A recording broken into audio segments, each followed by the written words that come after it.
right, please tell me now we are... Are we not live? It says we're live, right? Oh, this stuff is just so complicated. Oh, it's just too much. Dan, Tony. Select a stream. Yeah, this is us. All right. Let us get back into it. So, hopefully, now, growing pains. This is the first time I've ever done this. I'm new to this. I'm trying to destroy my streaming virginity, and I could not get the bitrate to behave itself. Now, hopefully, kind of checking on it, it seems like the bitrate is okay, but let's get back into actual game stuff, and we'll keep an eye on it and see what happens, and hopefully everything will be fine. So we just fused fissioned. We just fissioned a bunch of animals. That'll put me on a list somewhere. Not enough Elemon slots. Sure. All right. Elemon slots expanded. Let's go ahead and open up. Let's go ahead and open up another 10. We got a natural 4-star. And he wanted fire people on his team. So the only thing that sucks about these games is I generally know kind of what are good, good stats to have, good abilities to have, attack up, defense down, all that fancy stuff. The problem with Elemental Fission is I just don't know which of these little goobers are actually good. Like, this guy seems like I probably want to, a team-wide buff giving everybody what they want, and then the blind with the damage over time, and giving fire teammates extra crit. And we just got a bunch of new fire teammates. This guy also seems good. He was bringing defense down, attacks the enemy 3 times, but it's all single target, right? So it's all single target, defense down, speed down, and then has a chance to apply damage over time, which on the entire enemy team, which does synergize well with this guy because his ability to blind, whenever he hits somebody with a damage over time, when hitting in target with damage over time, reduce this.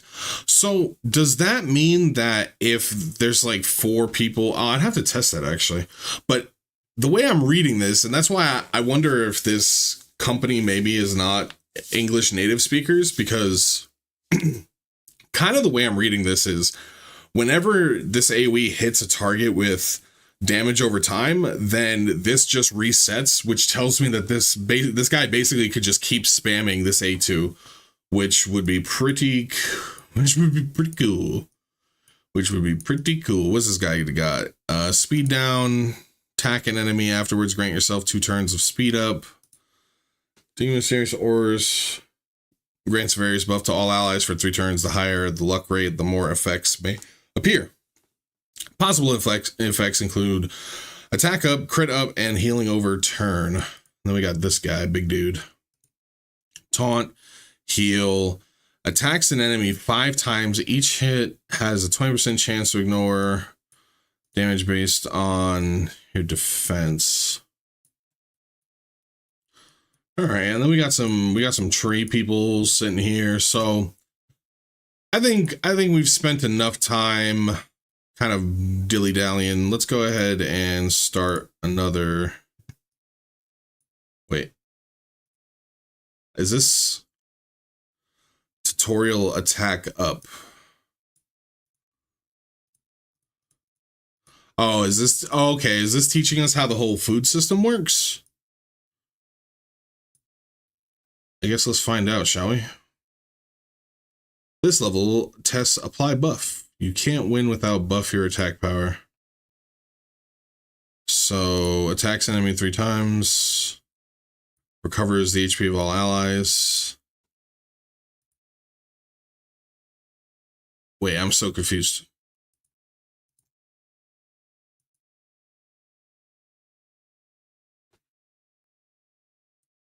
Jump to attack the enemy. Wow. Wait a minute. That hit harder than the main guy. Wait, is our main guy dead? Oh, let me move this this light. Oh my god, our main guy is dead. What the hell? I'm so confused. Wait. Is there okay. All right. There has got to be something critical we are missing. Right? I'm so confused. Am I tweaking right now? Am I losing it? Utilize the attack up effect.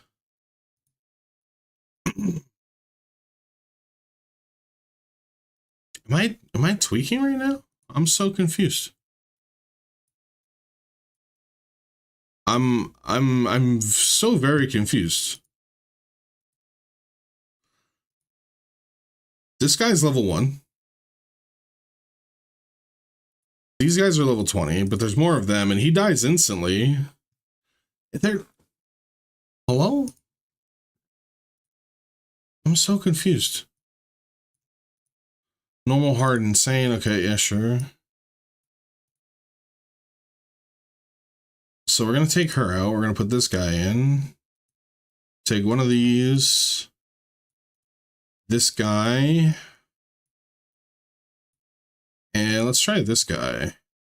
Right.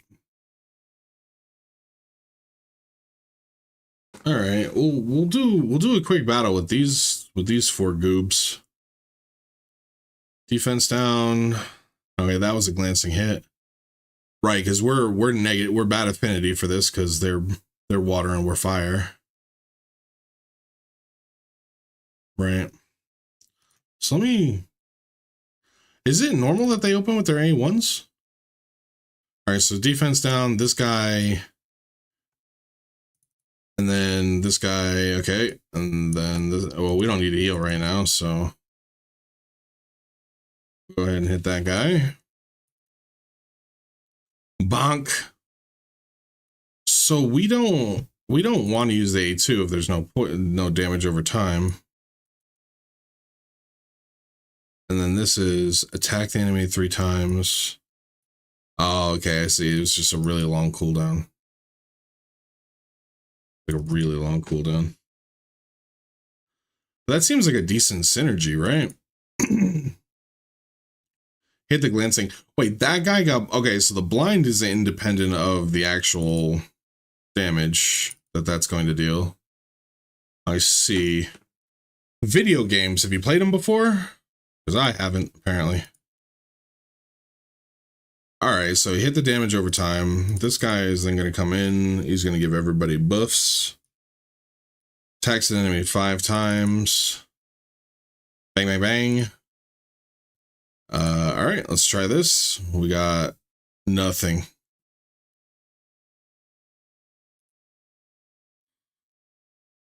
And then, well, let's go ahead and do that because this guy's gonna go next. All right, so I kind of see the basics of like how these two work well together, but definitely would have to reduce the cooldown on their abilities. This guy is gonna go ahead and heal. Probably didn't even need to, but that's okay. All right. So we got our victory. We got 1 energy. And I don't know, the sound just abruptly cut off. Like the sound just broke. There we go. Yeah, so I'm still not 100% sure of like how this is an attack down. This is incurable. And then, oh, I see. I didn't even notice. So this guy basically needs to use this right off the bat because he's going to die immediately. But then these guys are going to come in and they're going to one-shot these guys, which is how, okay. So I'm just a little slow. I'm a little Dumbo. That's really what that comes down to. And then we got Steel Wings, the fire version. Attack up, incurable, and then attack down. Isn't that Birdman from the simulated battle earlier? Such good benefits. Want to level up the element. Are there means other than battle? Okay. All right. Place an Element except Wisp as target. All right. I'll just take this guy. Place a Wisp into the material column. All right. Hey, we got one of those. Perform an enhancement. And what does this do? Does this level him up or? Yeah, it levels him up. Okay, so we got him to level 11. One thing I think I noticed from kind of vaguely seeing other people do this was once you get to 4-star, you're level 40, you're 4-star. When you go to 50, you don't have to restart the entire process of leveling. You only need to do it from, so when they go to 5-star, they're still level 40, which, by the way, holy crap, what a great system. That's so much better than Raid, personally, I think. I'm so afraid I'm going to invest in like bad champions. It's like, actually, no, it turns out Annihilator is hot buns. There's no real way of telling. I mean, this just seems like if I have a damage over time person, which I do with this guy, then I can just spam then he could just spam his A2, right? Which weakens the hits that are coming in because the blind gives a chance. So what would I want? Maybe an increased defense and a heal, right? Because the idea is that we're just slowly tanking, we're just slowly grinding them out.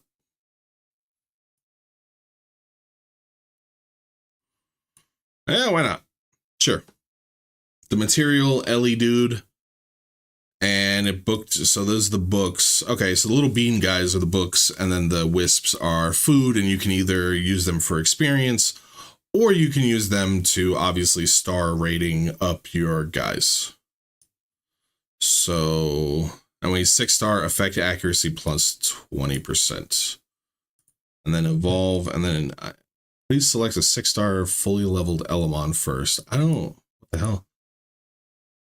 That you want to evolve. This is where the chicken stuff comes in. And then enhance. Okay. Sure. Yeah. Increase ability level for any Element. And then we got some events. We got some points. And we can get the gems again. We'll get some gold this time, I think. And then on the quests, we're just doing our thing. That is nice. 2 4-star chickens. Not bad, not bad. Let's see what else we got. Quests. Doing some more quests. Supply. Yeah, sure. We'll just grab all this stuff. So there was not the challenge, the missions. So clear Arcade Town 3F normal. So that's actually the next one. So we should be fine, right? So we are off affinity, but I think we'll be all right. And, things haven't gotten too bad, so I think we can just... All right, so it looks like... Yeah, we'll just auto for now. Okay, so glancing hits, we can still place debuffs.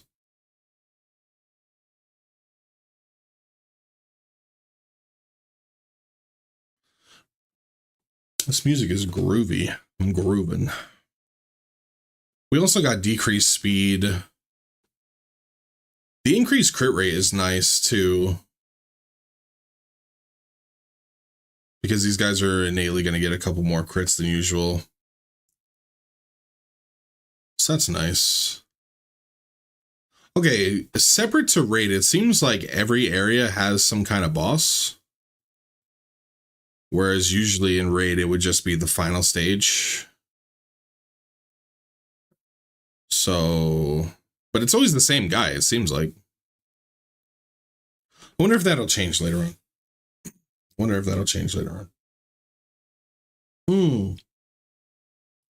victory. We leveled up. We got some stuff. Now, I would think that check out the new player guide tasks in the bureau. Completing all tasks will earn you generous rewards. So, got more event points. Do we want to use the energy yet? I don't think we do, right? Equip a core type Element with 6 fatal gears. I wonder if anybody in our starting lineup, these are the Wisps. I don't think any of these guys are core, right? Because that's initiator support. She's core. He's a disruptor. He's a core. And core just means steadily dealing damage. And this guy's a nuker. So what did it want us to do? It wants us to just put fatal gear on him, right?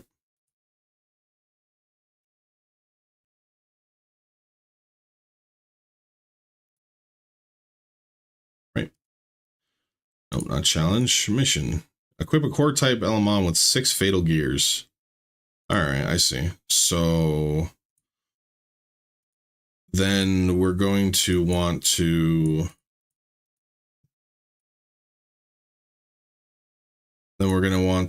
take off this. Do you want to use 2 gold to unequip? Yeah. Okay. And then we're going to equip it to this guy, right? I also noticed that we have different color. I don't know if that means anything. Because these two are green, but this one's white. So hard to say whether or not that means anything. Event points. And we don't need the energy right now. So we'll go ahead and embark because we've got more stages to do.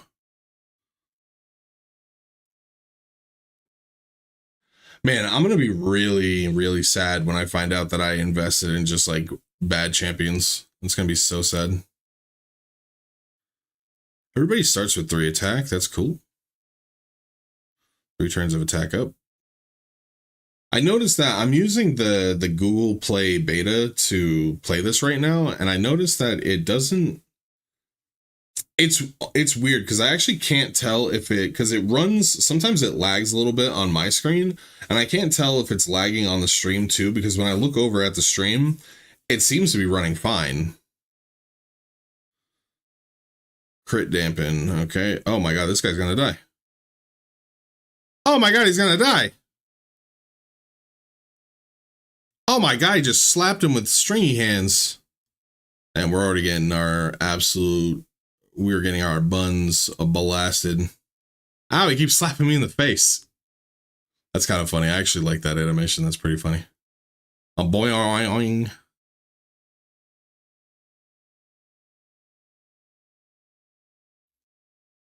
Arcade Tower. Energy fully restored and more. Crit rate. All right. We're just going to go next, I think, because we're just going to... Tutorial Elemental. In this training, the enemy wisps have special protection effects. Only attacks from attribute advantage can cause damage to them. Oh, okay, so yeah, this is basically showing you the color wheel, so to speak, and how that works. Right, so this guy is going to be strong here. And so that guy's dead. This guy is going to be strong here. Look at me, I'm gaming. I'm gaming.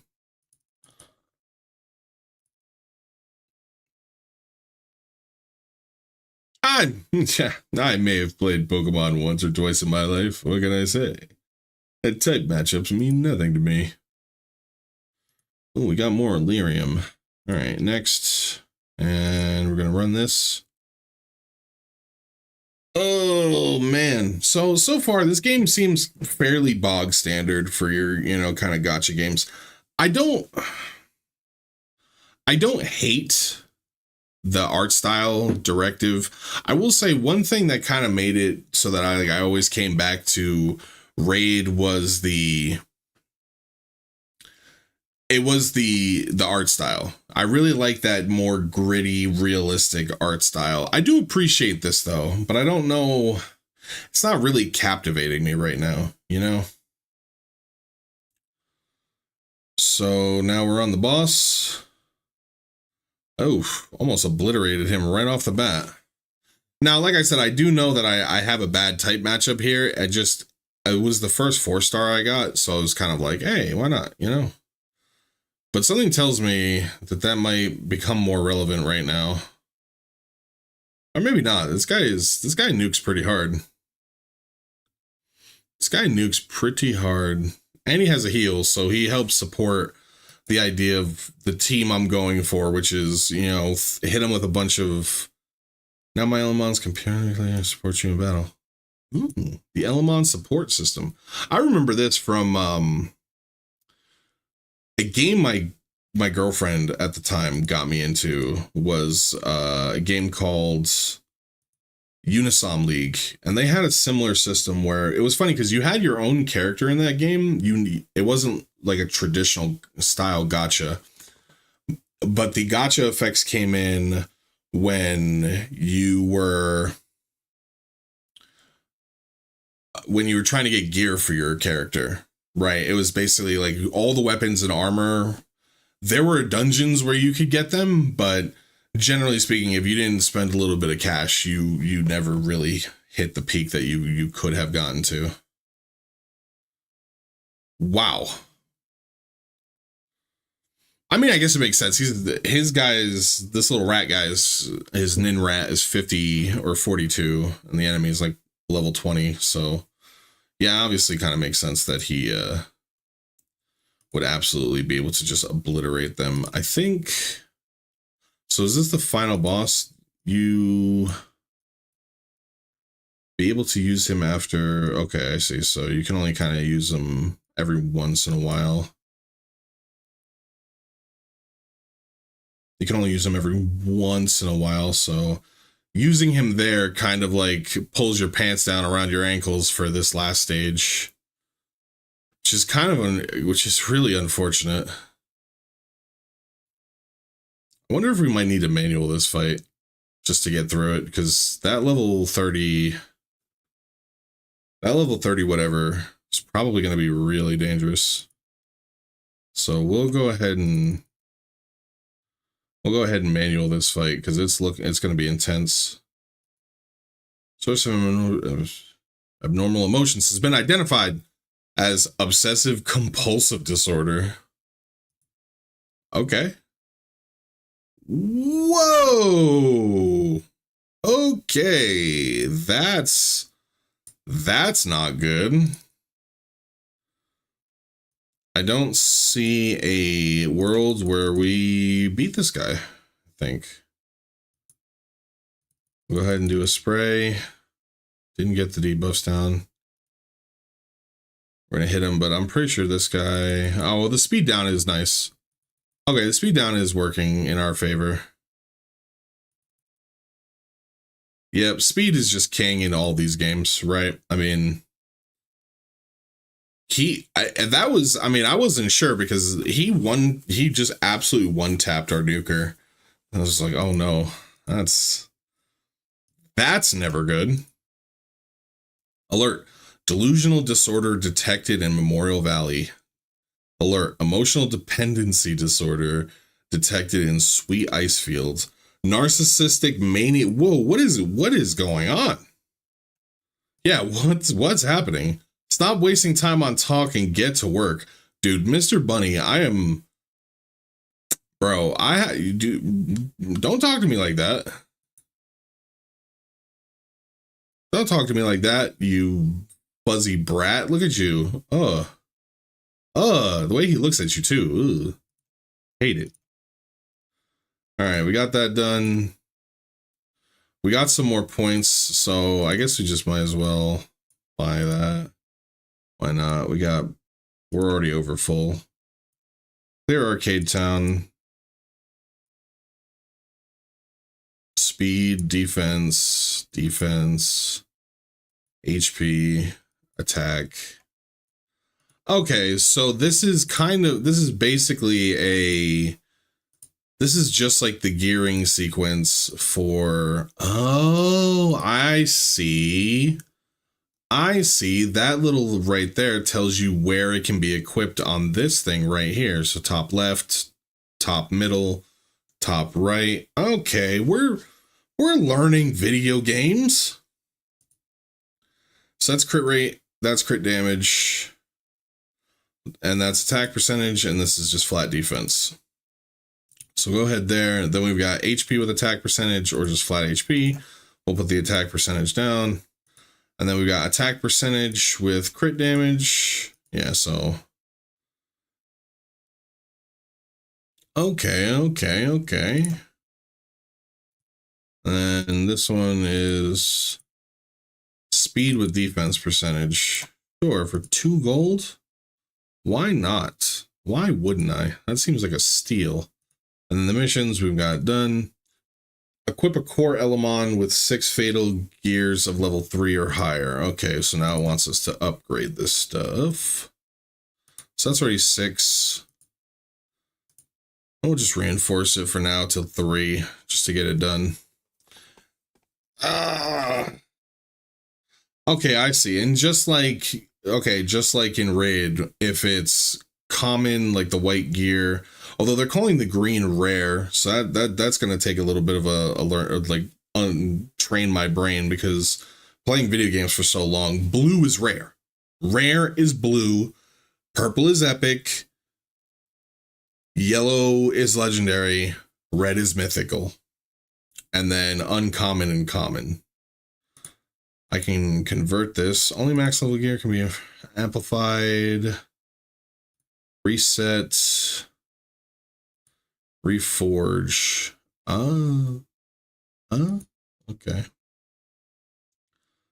Okay, I see. So we're not gonna, I can imagine that most of this gear is not going to be worth taking to any particular type of level, but we're just going to take it to 3 to get that quest done.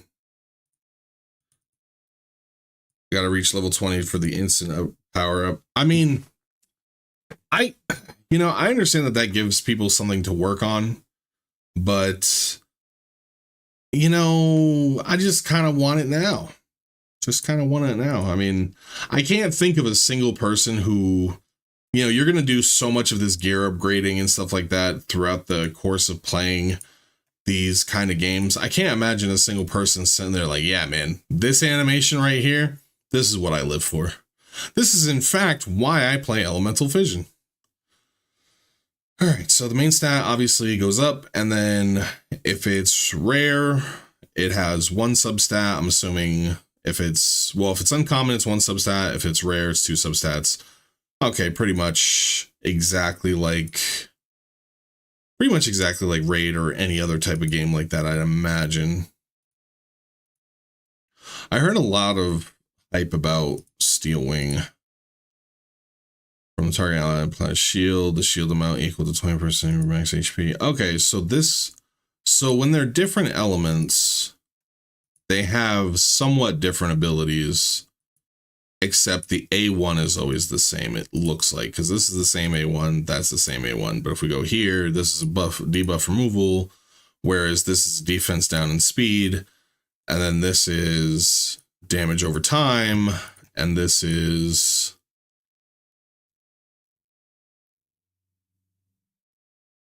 a stun, and then ignores defense but receives a 30% and damage is increased based on your max HP. So it's your max HP, nuke, stun, but you would need an extra 30% crit to get it to crit.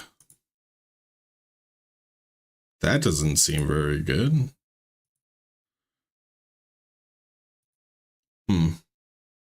Even the HP ratio of all allies afterward grant them 2 turns of healing over time and a 3-turn shield.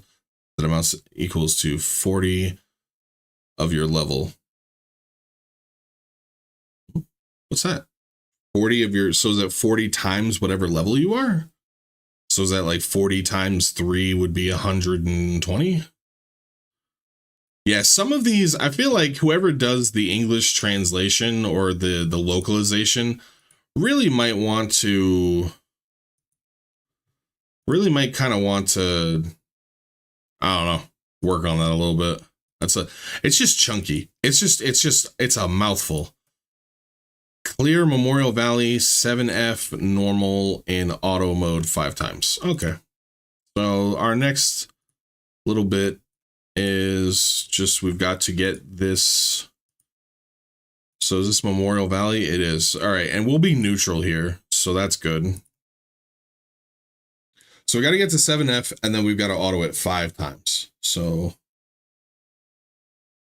we'll just go ahead and auto it from here. Bang.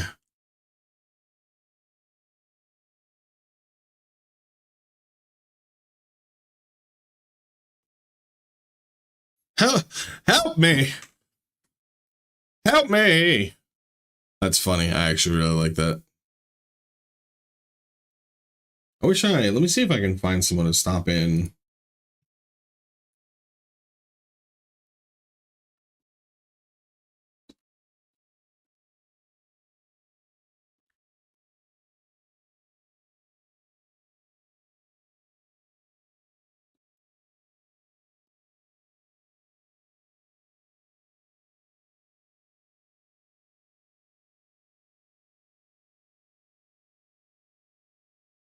So what is this? This is accuracy bonus. All right, so we went from a crit set to an accuracy set.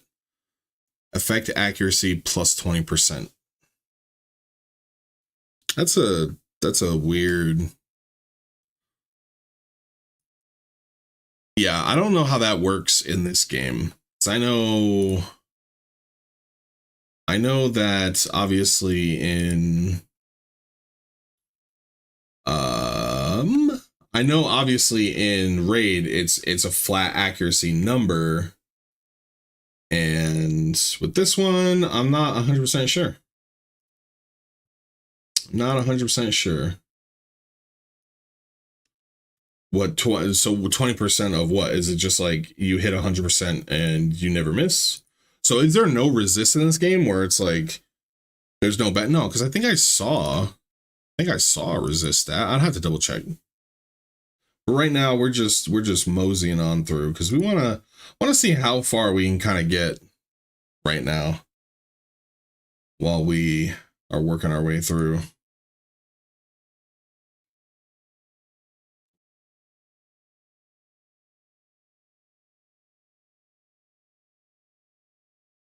Yeah, I low-key mess with this music. I will say this game has a lot of soul. It has a lot of, like you're fighting through this kind of dusty valley, with all the cacti and all that stuff. And so I dig the music and like the way the music for the last stage. One thing I never really cared for was, I mean, Raid soundtracks are fine, right? But this has a lot more kind of, like I said, a lot more soul to it. All right. HP, that's fine. We're just going to go on to next. Tutorial defense. The turtle tank has high defense and receives very low damage. Learn to use the defense down effect to greatly reduce the enemy's defense and eliminate them. Okay, I'm assuming one of these guys has a defense down. MLB. Nah, I'm wearing my Red Sox. I'm wearing my Red Sox World Series cap, bro. Gotta represent. Gotta show out. You know what I'm saying? But it's just more comfortable to wear it like that especially when I'm wearing like headphones and stuff like that. All right, so which one of these? All right, so we're gonna defense down. Yep. If you've ever played any game like this ever, none of this stuff is new. But hey, wow, look at that, we won. Did you see me win, Josh? You see that? You see how good I am at video games? Man, unbelievable. unbelievable how good at video games I am. Okay, there we go. That was weird. Yeah, I'm playing this on like the Google Play beta. They have like a beta thing now where you can use it for Windows and whatnot. Because I was trying to use it on like an emulator, and man, the emulator was running like absolute dog shit. But even this seems like I can't tell if it's the game or the actual app, but like sometimes the audio just randomly cuts out. I am good at video games. You're absolutely correct. Sometimes the audio, I don't hear music, by the way. I'm gonna be honest, it's weird because I'll try and turn it up a little bit on OBS. The music sometimes just randomly cuts out. And I can't tell if it's the application that I'm running the game in or if it's I just didn't set it up correctly in OBS. Because I have it on my mixer, so it should be playing, but I'm not 100% sure, you know what I'm saying?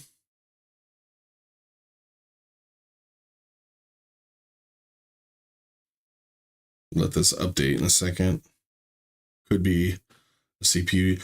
That's what I was thinking, but I'm not 100% sure, man, because it's like I said, you hear me just fine.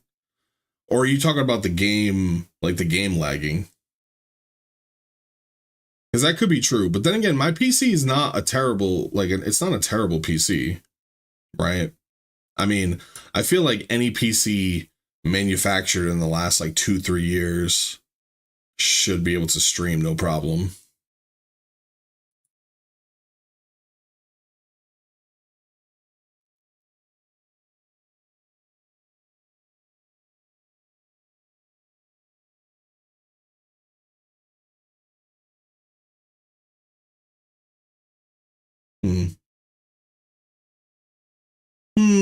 Let me check some settings real quick.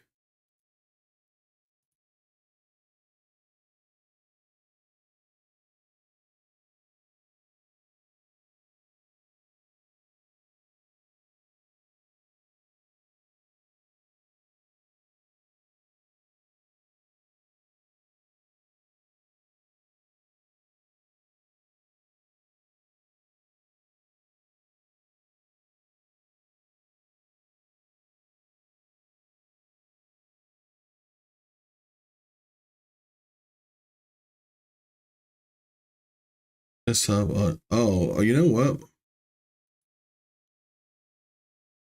Let me try this real quick.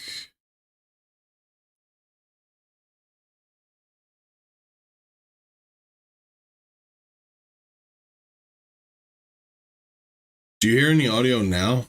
Because I'm running my desktop audio now rather than the application beta audio. Because especially when I record, I have like 5 different audio tracks all set up differently. Just so that when I put it into Premiere, I can kind of mess around with the levels differently. But I just realized that I didn't have the desktop audio running, and I do have that under audio for the stream. So I wonder if that should fix it. Because the only other thing I could think of, but I'd have to... Oh my god. Tutorial preemptive action speed determines the order of each element's action. However, if you apply the increased action bar effect to your teammates, you can act before the enemy and change the situation of the battle. Wow. I never knew. All right, ensure the bookworm acts before the enemy, otherwise you will lose. Okay, so which one is the... All right.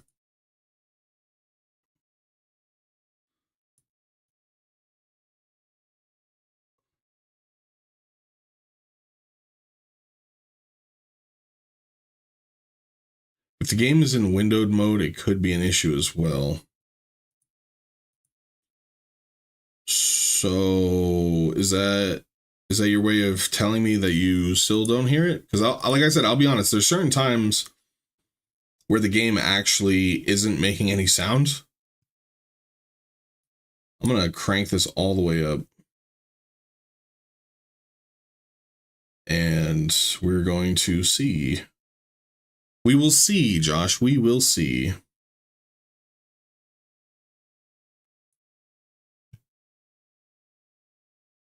Like right now, it should be playing some audio. Anything but the...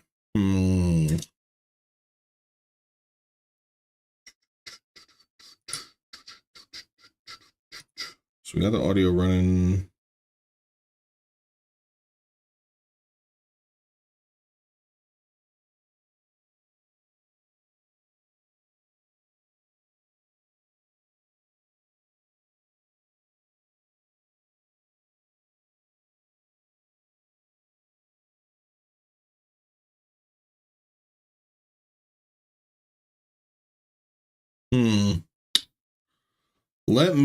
I'm going to take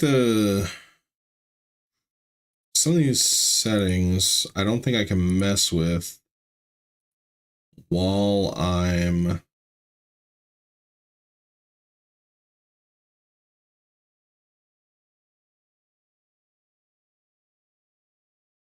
I don't think that, like, some of these settings I can't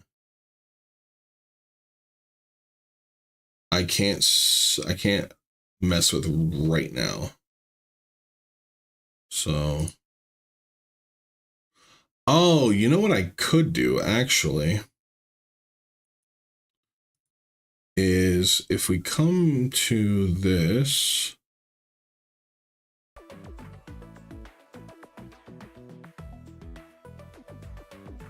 we enable this.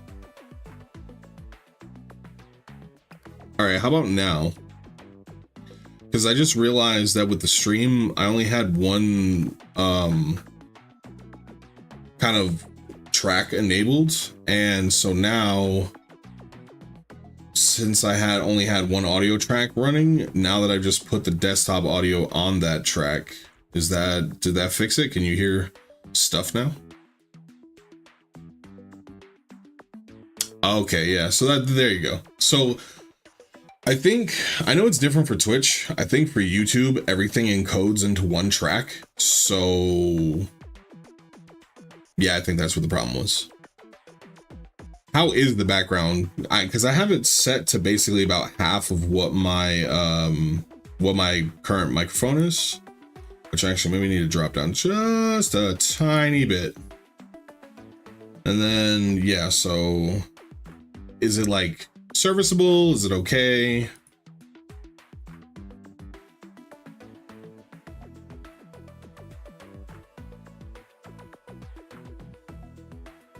Is it too loud? Do you think it needs to be a little bit louder?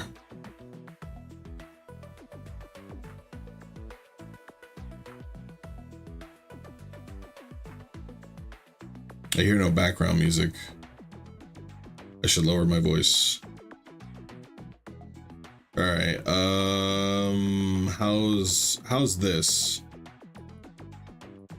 And up your Spotify or whatever you. I'm not using Spotify right now. I haven't actually made a playlist. That was something I was planning on doing later on. Was putting together an actual playlist, because I'm not. Are you allowed to use copyrighted music for streams? Because I know you can't for videos, but are the streams different? I guess it's probably something I should have done a little bit of research on, huh? Because right now I'm basically just letting the game volume, like the game soundtrack and whatever background stuff be my background stuff. The DMCA playlist, probably no. Yeah. How's my mic audio now looking? I'm every time I talk, I'm DMCA free. Yeah, I figured. That's kind of what I was thinking about too. Was just kind of putting together a playlist, maybe that just repeats, for like an hour or so. That just has, music in the background. But for now, I was just using game audio as my background. So, you know, that's kind of where I'm at right now with that. All right, mic audio is good. All right, so we dropped it down a little bit so that we're just constantly hovering in the yellow. I think I had turned it up a little bit for my video recordings. I was actually thinking about buying a brand new mic, and maybe investing in something a little fancy, some of that good stuff. All right, what do we got here?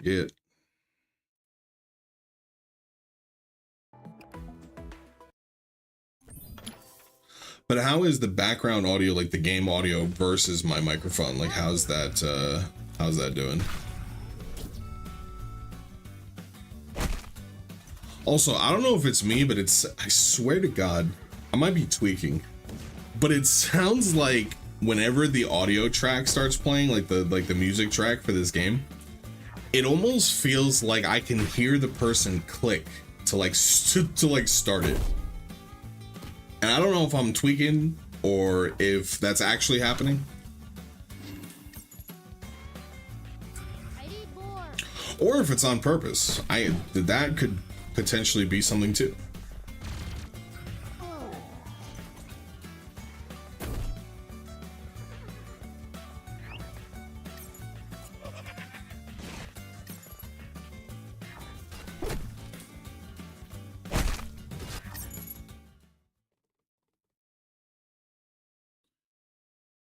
But the game sounds are low. Yeah, well, hold on, let me see if I can. Well, like I said, like right there, the game audio literally just cuts out. There's more than you.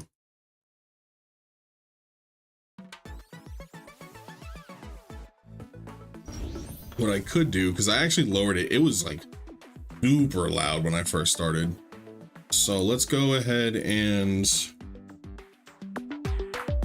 what if I bring it up to, what about there? What do you think? Is that, or is that too loud now? Because I'll be honest with you, in my head that's really loud, but I can always lower the audio on my phones.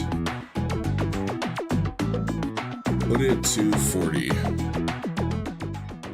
So about there.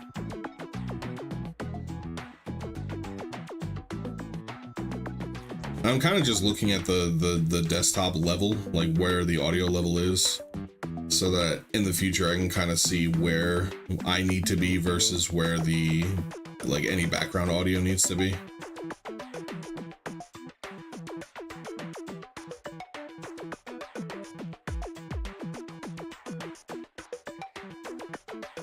$35, okay, so still a little too loud. What about that?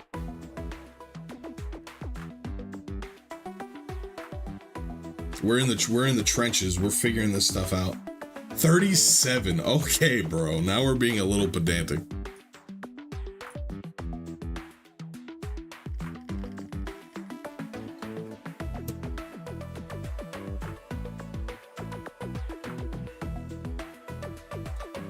But I mean, once you get it figured out, it's figured out, right? So.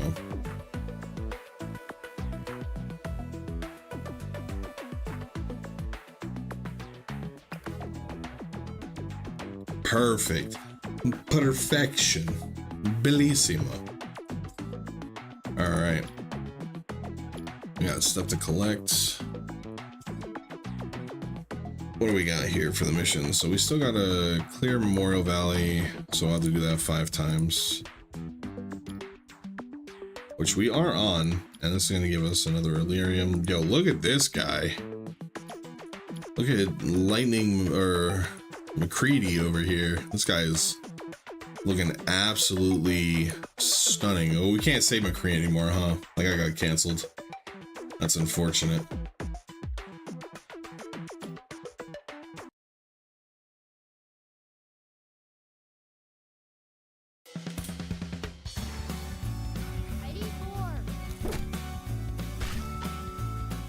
I don't know if you ever talked about it, Josh, but have you ever played any gacha games? any of these absolutely despicable companies get their fingers inside your brain?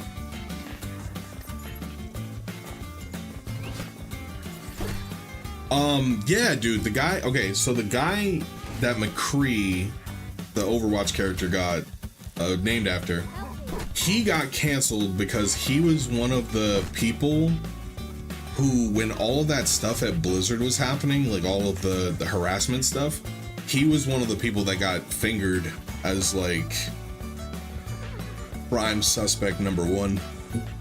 So no, I am the true Western King. Yeah, so basically that's why now in the game he's called man, I don't even know what he's called now. I think it's like Cole or something, or like it's not McCree anymore. They literally changed his name because that guy got canceled.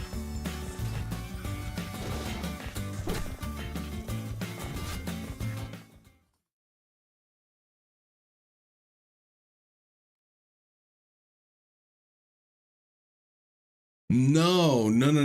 So the voice actor is Matt Mercer, who's like, you know, God's gift to voice acting.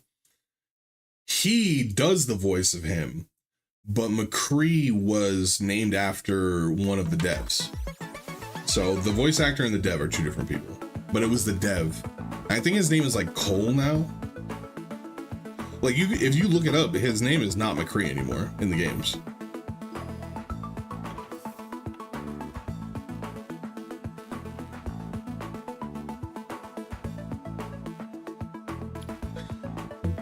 I don't know that I necessarily want to do arena right now. The normal difficulty for Sweet Ice Field. All right, so we're just gonna run our regular team defense test. Oh, we can test them against you. Oh, that's okay. That's actually pretty cool. That's actually pretty cool. I like that. I have no idea. I mean, I'm gonna go for the easiest guy, right?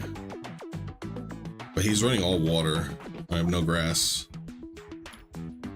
Well, hopefully we don't get smoked. That's it. Just gotta hope.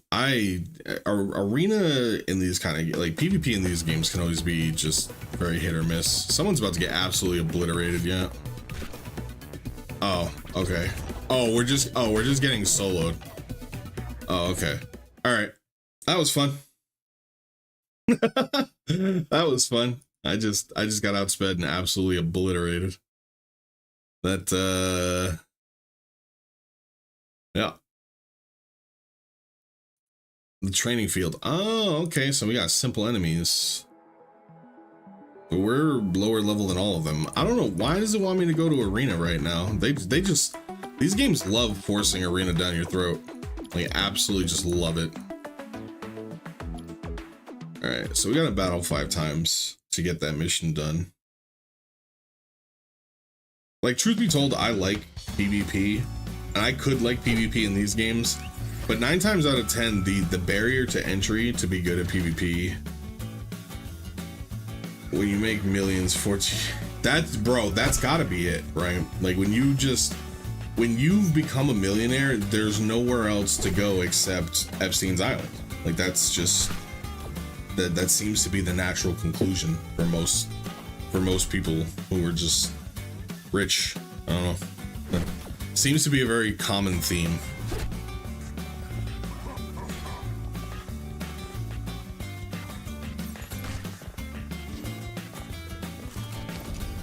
I think you're allowed to vape on stream.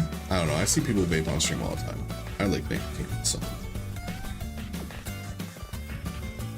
You know what I just realized, actually, speaking of which, I need to make myself like a be right back screen for when I'm, you know, I'll be honest, there's a lot of places I haven't been, so I don't know that Epstein's Island is on the top of my list. You know what I mean? But then again, I get what you're saying. Like, when you make millions of dollars, you've been everywhere. You own islands, so why don't you just go check out other people's islands? It's kind of like Minecraft, right? Like when you're on a public server and you're just going around checking out other people's bases, except in this, you're checking out other people's creepy touch islands full of children. I don't know. Are we not full auto on this? Oh, we were, but it actually looks like we're about to get clapped, which would be so unfortunate because we need to do it 5 times on auto. No, I think we should be good.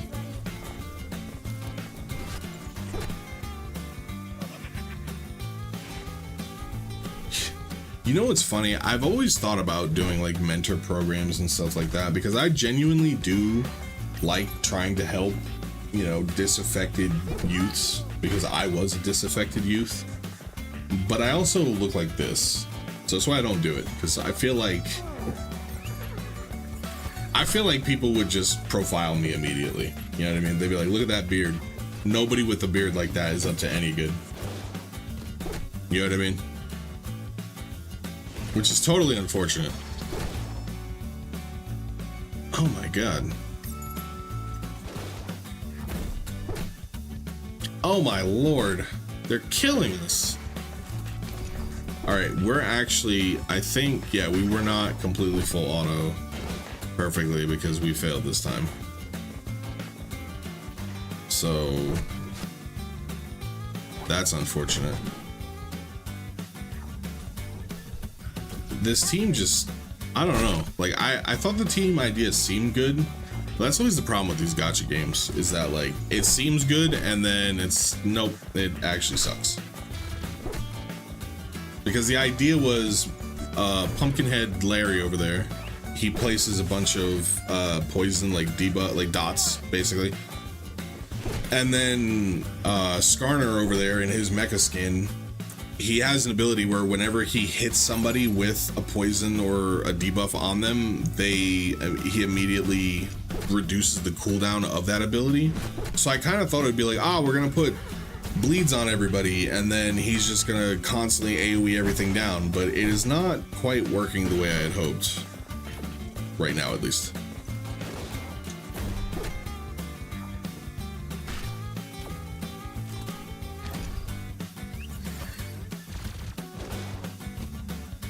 Yeah, he's just, oh my god, we're getting absolutely smoked.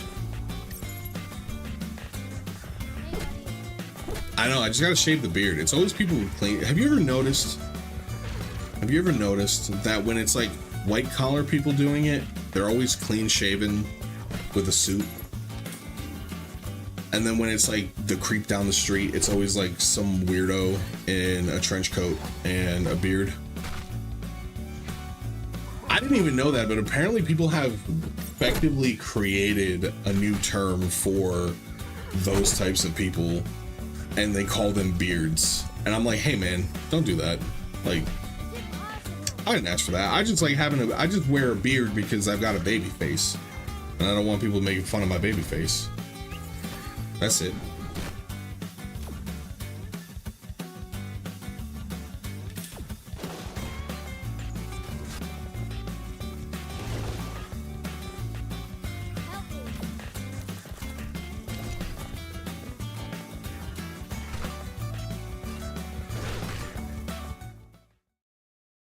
I think, now I'm hoping we got luck rate. I don't know what luck does in this game.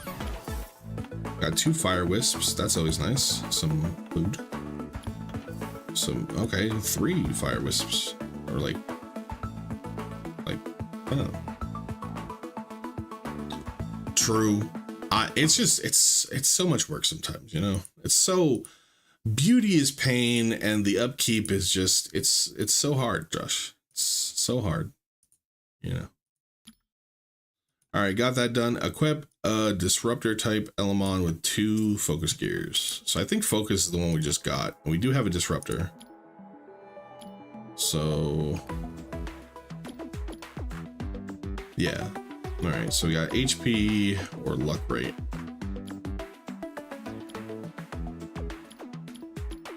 Use both attack, defense, attack percentage, HP, and defense.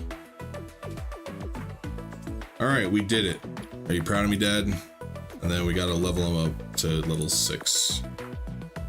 Which actually, now that I think about it, I don't even think these can be leveled up to level 6.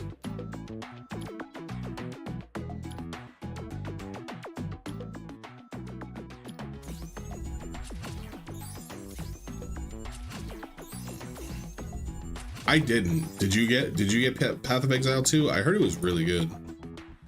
Oh, man. So we can't even full. Oh, that's buns. That is buns. With 2 focus. Oh, 2 focus gears. All right. So I think we can do that. So if it's just 2 focus gears, I think we have enough to do that. We do. Just barely, but we do.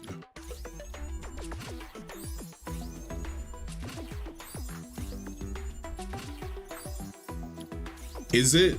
So I know a lot of people were talking about PoE 2 and they were talking about it being slower and less fun. I don't know if that's, I don't know. I know that for instance, Path of Exile, I completely, I respect what Path of Exile does, but a lot of times it just feels like a game that's not really for me.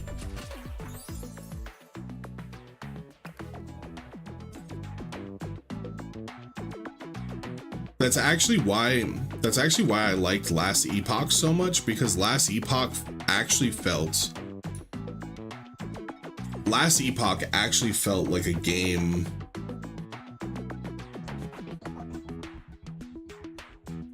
Last Epoch actually felt like a game that was made for me, in the sense that it was that perfect middle ground between Path of Exile 2 and Diablo, right? Because if you think about it, Diablo is like baby's first ARPG. I mean, the game damn near plays itself, right? And then on the flip side, you've got PoE, and PoE is like, you know, bust out the calculator and the Excel spreadsheet to understand a fraction of what is going on in that game, right? Whereas Last Epoch felt like the perfect equilibrium between the two.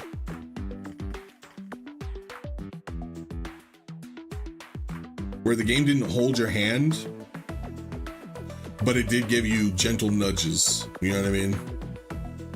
Whereas with Path of Exile, the only gentle nudge that game is giving you is like straight into a spike pit or off a cliff or both. You know what I mean? Like,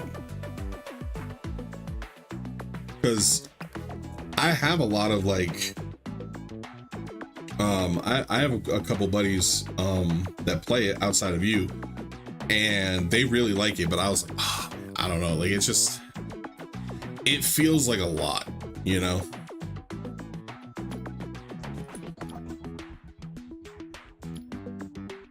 Water again. Where's the grass? Where's my favorable type matchup? Is it?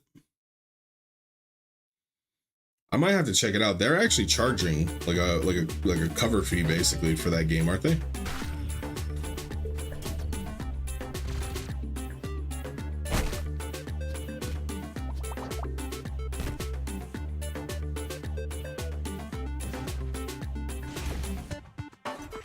Like, I don't mind complicated, really in-depth systems. I quite like them, actually.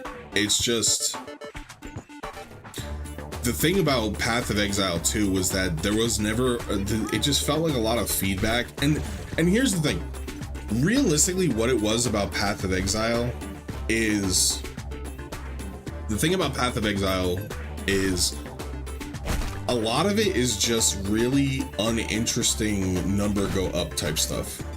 You know what I mean? Like, people constantly talk about the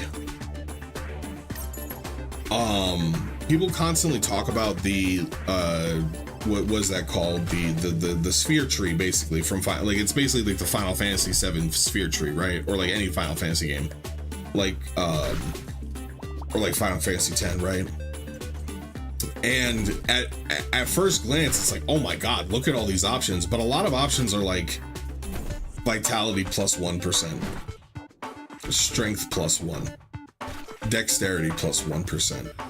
It's like it's just the kind of stuff that it's like, unless you really love math, like I mean really love math, those kind of choices don't feel impactful.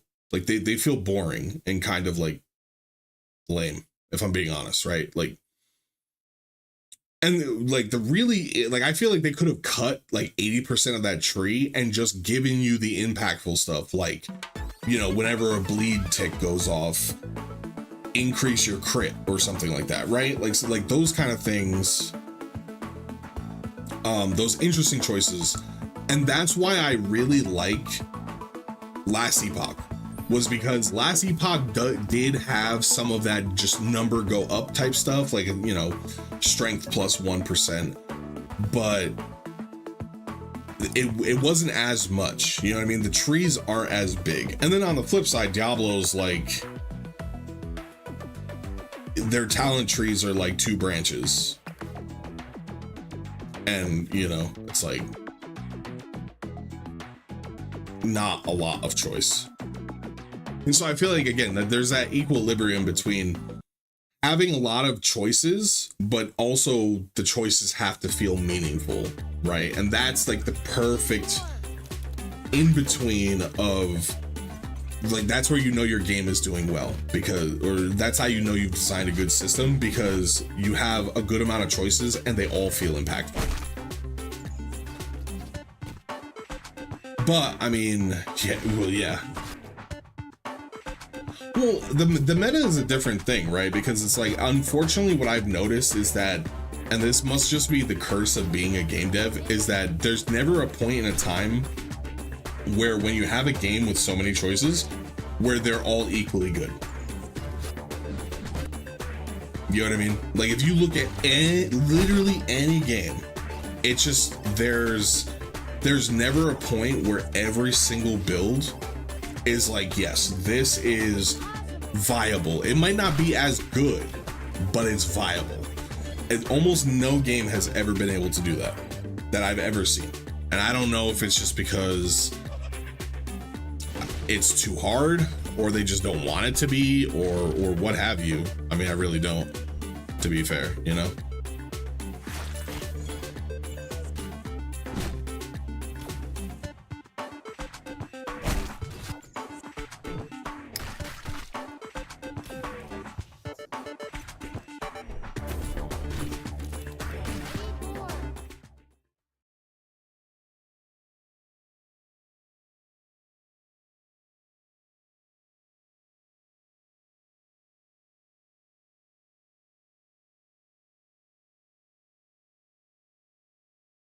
Yeah, I don't know. I didn't play enough Path of Exile. You know what happened to me? You know why I stopped playing Path of Exile? Because I was trying to do a build. It was I forget what the archetype was. I think it was like I think I was playing I don't know if they're called Paladin in PoE 1, but it's the Paladin class, or like the fighter class. And I was doing this build where it was like a lunge teleport build, and I got through like 80% of the game doing that build. And I hit a point where, because I didn't want to look up any guides. I'm a firm believer that if your game is only playable with guides, then you're gonna lose like 90% of people who give a shit. Right? Most people don't want to, and I'm a wiki gamer at heart. I'm a guide guy. But most people don't want to play the game like that, right? They just want to jump in and they want to play the game. So I made a character and I was doing this lunge teleport build, and I don't know where I screwed up, but I got to a point where I didn't have enough of those reset things to reset his talents, and I couldn't clear content where I could farm those. And so I basically bricked my character. I could not progress and I couldn't even reset him.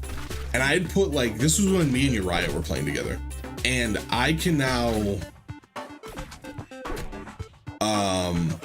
we'd been playing together for like a week. We've been playing these two characters for like a week, and I completely bricked my character. And at that point I was like, all right, you know what I mean? Because losing a week worth of effort just because you didn't look up a guide is just, oh my god, this chick is whipping me to death. Oh my lord. Man, I'm not gonna lie, this team is kind of buns. Man, this is what I was afraid of. Everything, like, it seemed good on paper, but then when I actually get to the brass tacks of it, I'm like, none of these guys are good.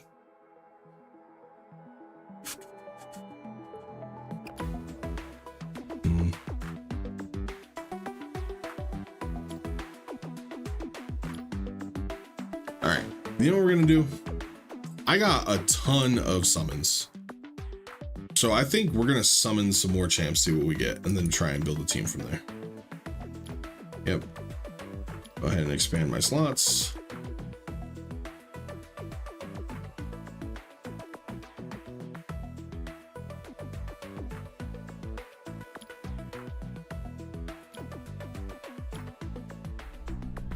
Yeah, that's just the thing, man. Like, most people don't, they just want to, that's why, even though Diablo is so simplistic, that's why people play it, right? Is because it is just easy to understand. Engineer robot, what does this guy do? Attack an enemy has a favorite chance. Okay, so buff removal. Wow. Recover HP by 20% and decrease cooldown. Decrease cooldowns is always good. Shorten the debuff duration, accept inability effects by 1 turn on all allies each turn. And grant healing over time for the ally with the lowest HP. All teammates get, wow, this actually, this guy seems to be pretty good. Pretty good support. Passives are always solid. Oh, we got another one. Ghost Captain. Okay.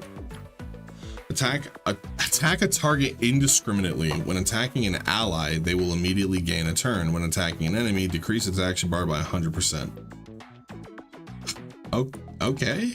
Next enemy extends all debuffs of the select target by 2 turns. Then activate damage over time and bomb on all enemies. Okay, so this guy is like a okay. Attack an enemy and deals less damage to other enemies around. Okay, okay. Poison explosion's always good.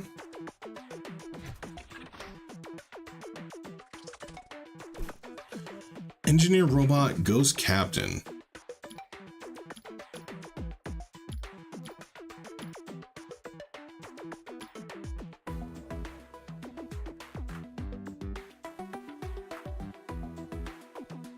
Damage based on your defense, ignores target defense. Should we get a 1 turn after? Okay, that's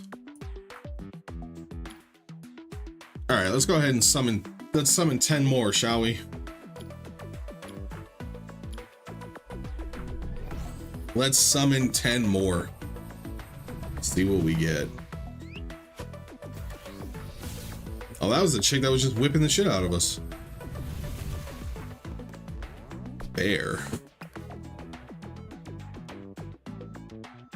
Okay, I'm kind of digging the art style a little bit. Attack an enemy 2 times, applying a 2-turn defense down with a 50% chance each time. Recover yourself by... Okay. Recover 30% and gain 2. You will not wake up even if attacked. Ooh, that's not great. I mean, yeah, that's not great. At the start of the enemy's turn, if you are in the sleep state. Oh, wait a minute.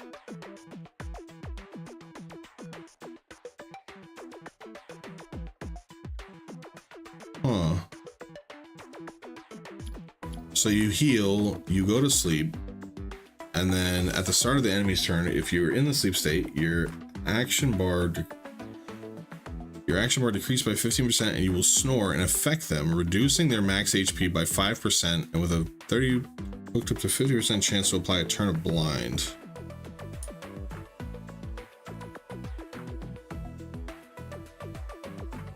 That is fairly interesting. Can I help you? Can I help you? Can I help you? We also got Fire Sharpshooter. Shoot 6 arrows. The first 3 would definitely hit the selected target, while the last 3 will randomly choose targets to attack, each absorbing 20% of the enemy's action bar. The lower the target's action bar, the greater the damage. Grants up all allies 2-turn crit up, then teams up with 2 allies to attack an enemy. Alright. You know what? Why not? We'll do 10 more. Well, no, because I think we have a mission coming soon that wants us to do some pulls, so we'll save the rest for now. So this guy is interesting because of this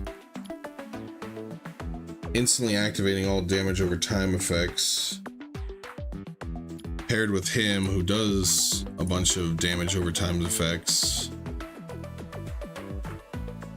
as like a little poison combust team. Basically that actually wouldn't be that bad.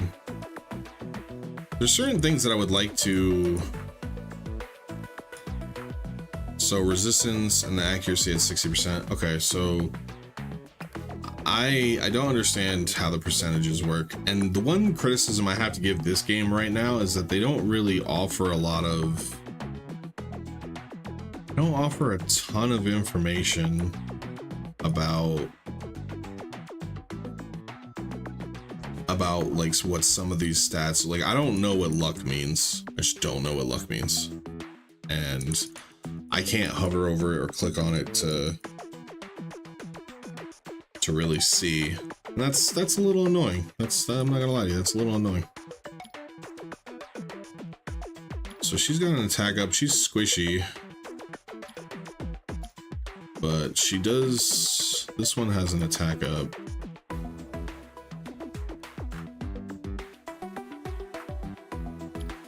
This guy just seems like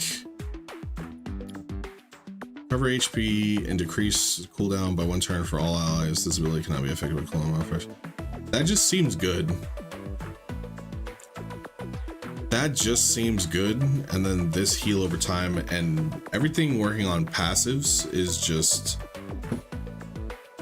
Passives in these games are just good because the action, it just helps with the action economy. Like you don't have to worry that much about yeah, we got some choices to make.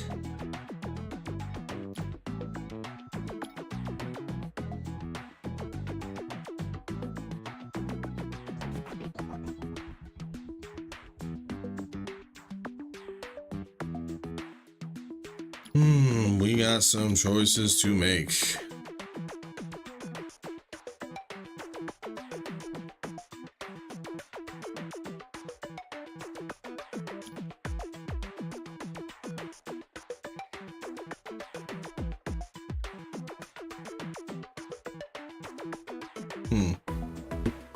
Grants all allies a 2-turn defense up and grants all allies except self a 2-turn stealth.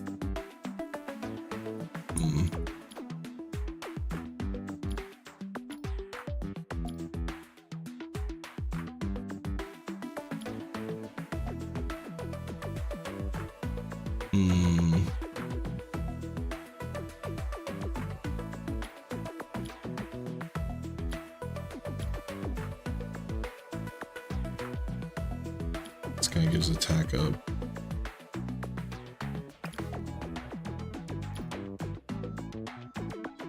Let's try this. I don't think I'll be able to clear this. So maybe we'll come over here. And this gives, okay. So I imagine that the gear that you're gonna farm will specifically come from here because you know that you're gonna get premium fatal gear. Why couldn't they just say common, uncommon, and rare? Why do people try to reinvent the wheel like that, Josh? You know what I mean? The color, actually, you know what? I was wondering this the other day. Maybe you would know the answer to this. Was World of Warcraft the first game? I don't suppose it was, because there was other MMOs before WoW. But was World of Warcraft the first game that popularized the color to rarity kind of like system that pretty much every game has ever used? You know what I mean? Like white gear is common, green is uncommon, blue is rare, etc., etc.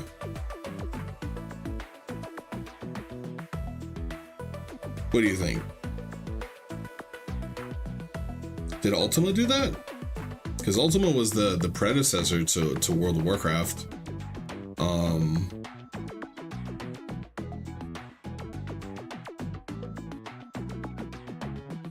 So I would wonder if something like Ultima was the game that did it first.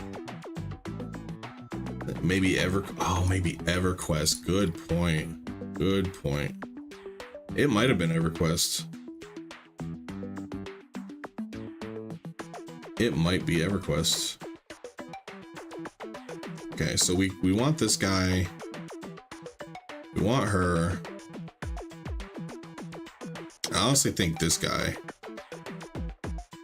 We don't have. Maybe this team. It's super basic, but like I think it gets the job done.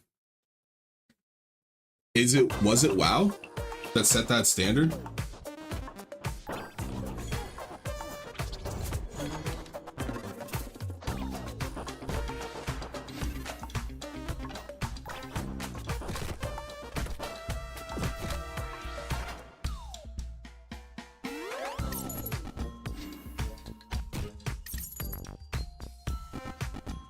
Oh, true, huh?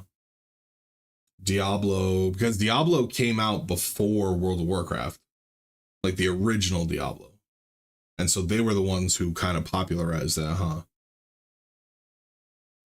Because I was thinking about that the other day, and I was like, man, because I'm so conditioned by that stuff to just think like, okay, white gear is the common stuff, it's the lowest grade, and then green is, you know, uncommon, blue is rare. So it's so weird to me when I play a game, especially like some of these gacha games, right? Because some of these gacha games, they completely cut out a stage. Like they just cut out commons or they cut out epics, and it's just like green, blue,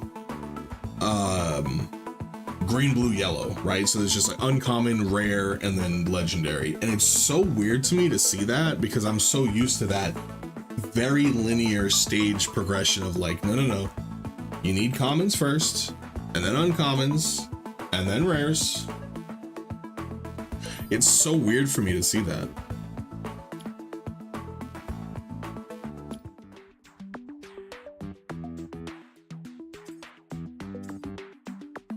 All right, so I think in our inbox, no, in our inventory, we have a double XP pass. We're gonna use it. Okay, and then it pops up over here so that we know.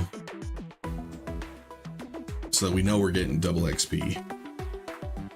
All right, cool. Right? Like, it's just, even though I haven't played WoW in so long, I haven't played Diablo in forever, that is such a gaming standard. I'm trying to think of like other, like, because there's other gaming standards that are like that, right? Where this is now just how things are, right? Like this is just how games operate. I'm trying to think of like,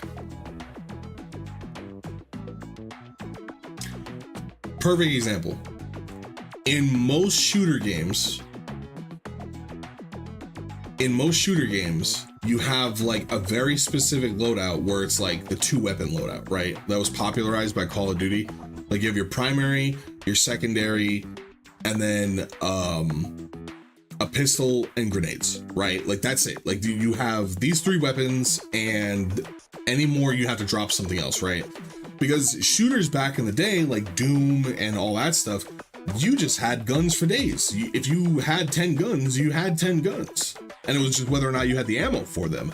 And nowadays, so many shooters do the like 3-weapon setup that Call of Duty does, right? 2 primaries, secondary, grenades.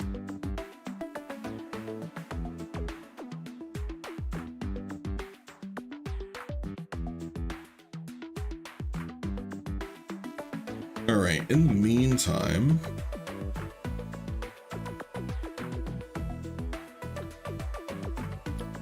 I need to level these guys up, but I don't know where a good place. I'm kind of afraid that they'll just get clapped over here. Right, like these guys will just get absolutely smoked because I haven't been leveling them up.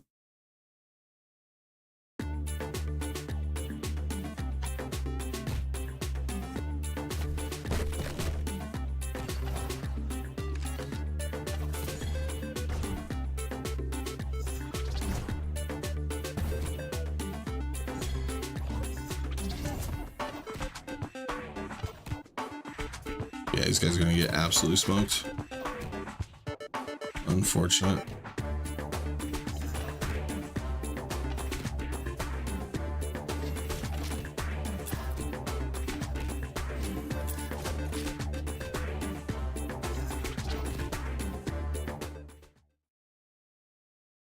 Marathon. I'll be honest, I never played Marathon. I actually didn't play a lot of those old school shooters because they were all PC titles. And at the time, I didn't have a PC. I didn't start playing shooters until they got really big on console. And even then, my first shooter on console was, well, okay, technically it was the original Call of Duties. Like Call of Duty 1 for like the PS2, I think. I'm trying to think if there's any other, because I played. No. It was GoldenEye. James Bond was the very first shooter I ever played on the N64.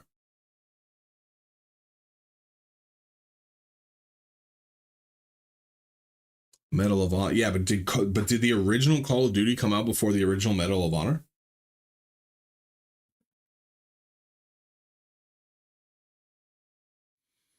Because it's kind of a haze, because all of those games were like the second and like they were like the second generation of consoles, right? Of like popular 90s consoles, right? The second generation, which was like PS2, the original Xbox, GameCube, Sega Dreamcast, if you remember the Dreamcast. What a terrible piece of hardware. Bro, the soundtrack in James Bond had no right to go as hard as it did. 99 COD was in 01. So then that could be one of those things where it's like, it's just a difference in remembering of like history, right? Where it's like, people think of WoW as like the grandfather of all modern day MMOs, which in a lot of ways it is.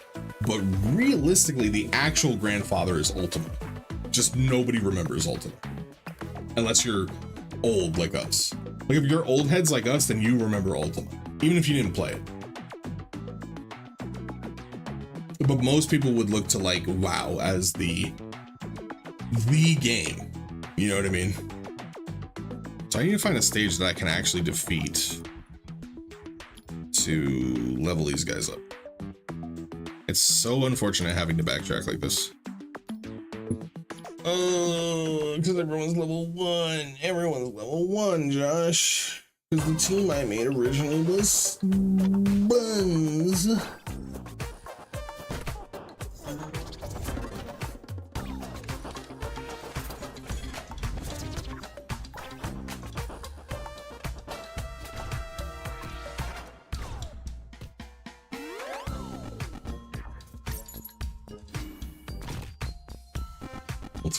Ultima was the world's greatest chat room.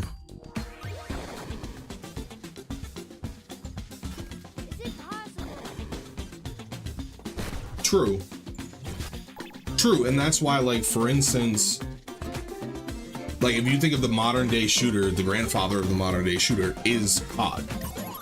Right? Even more so than Halo, I think, because almost every game for a while, it's actually starting to come back, where people don't do the arena shooter thing anymore, right? The tactical shooter was so prevalent for so long. Everybody wanted to be COD, even though, like, the grandfather of the modern day shooter is Doom.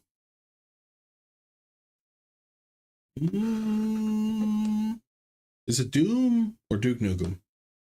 I know Doom came first, but Duke Nukem...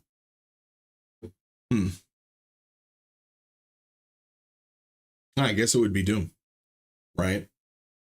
And Halo... Well, Halo... Okay, so Halo's tough because Halo was a Xbox exclusive, so it wasn't as widely available as COD was.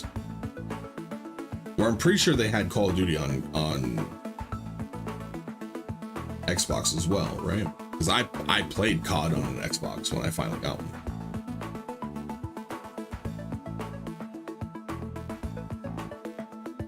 Right, Doom started it all.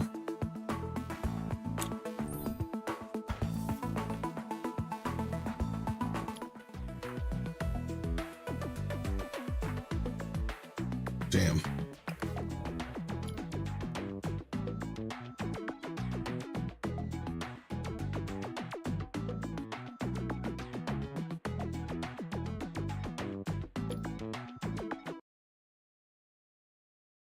Right.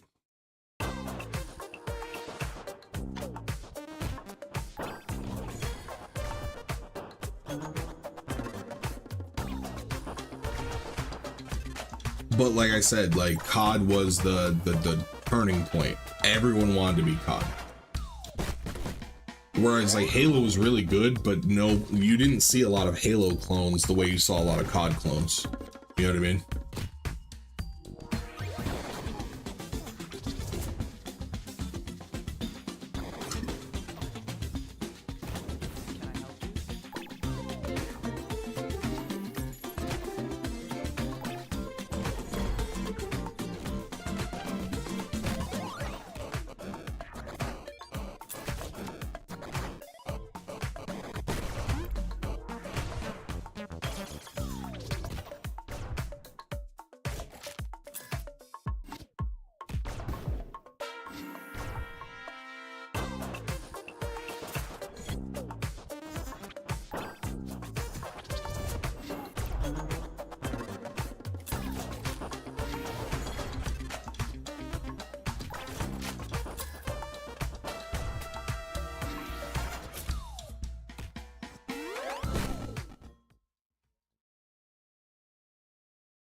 Exactly. Everybody wanted to be WoW and COD.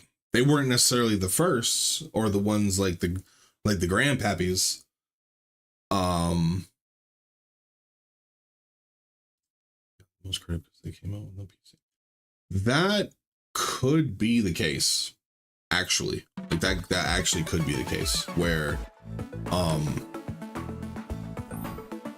it's just, well, no, I don't know. I think it's more of like the genesis of like console gaming, right? Because if you really think, like, if you think about shooters, right? Shooters existing on PC since the dawn of PC, right? That's where Doom, Wolfenstein, Duke Nukem, Marathon, later on you had Counter-Strike, all that stuff. That stuff had existed forever. It was really because Call of Duty was the first game come out that popularized the multiplayer on console. Because I remember reading those old like chat threads, arguments, like articles, and like new gamer site whatever articles where they talked about how like, oh, shooter on console will never work because, you know, controller is such an inefficient, inferior way to play shooters, right? And Halo was like to a lesser extent, but the problem with Halo was that it was console specific, where COD was everywhere. Every console could play COD. You had an Xbox, you could play COD. You had a PlayStation, you could play COD. I don't even remember people really talking about COD on PC. Other than, I actually remember an old, back when Kotaku, sorry, actually like wrote real articles. Them talking about, they were comparing Counter-Strike to Call of Duty.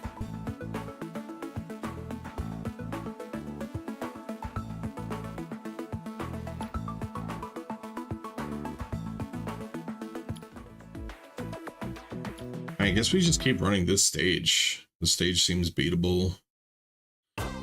Everyone on the team is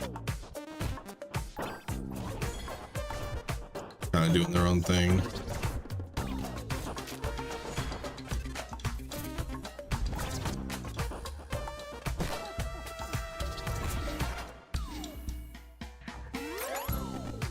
COD OG release was PC?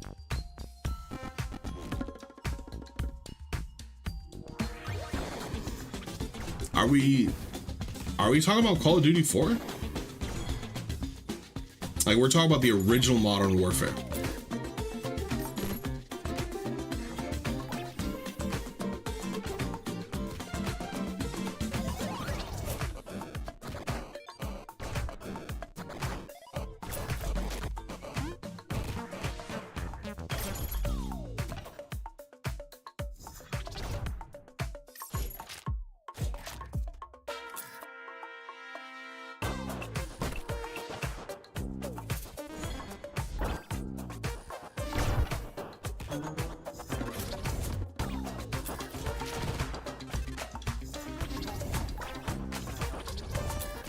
Oh yeah, no, I get what you're saying. Okay, yeah, but that's not really where I'm at. Like, what I'm really talking, I'm talking about like the genesis of like, see, that's what I'm talking about, right? I'm talking about the genesis of like, you felt the change in the gaming zeitgeist, right? Where Call of Duty 4 came out, the original Modern Warfare came out, and it was a wrap. It was a wrap. That was when like we got to the point where people were buying the new Call of Duty. Like, that's what started that whole like yearly Call of Duty. Like, everyone's always buying the new, like, you know what I'm saying? Everybody wants to be Call of Duty. Was the original Modern Warfare was the genesis of that. That's when that really took off. You know what I'm saying?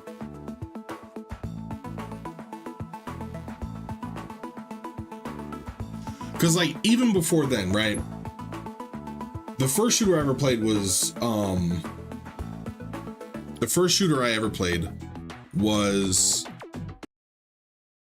GoldenEye, like I said, right?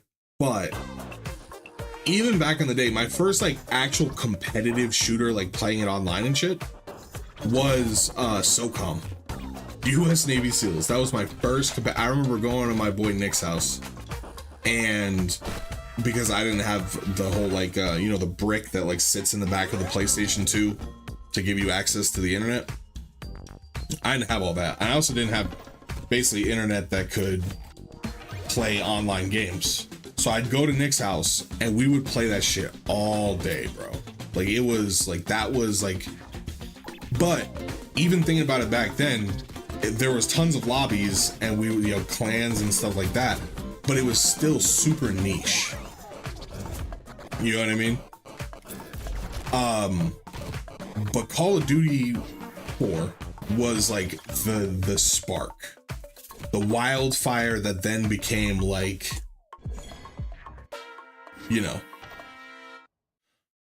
women want him, men want to be him. Like, that was the original Modern Warfare, bro. Even more so than Halo.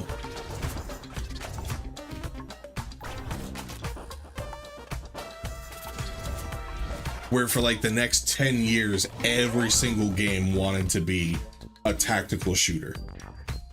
You get what I'm saying?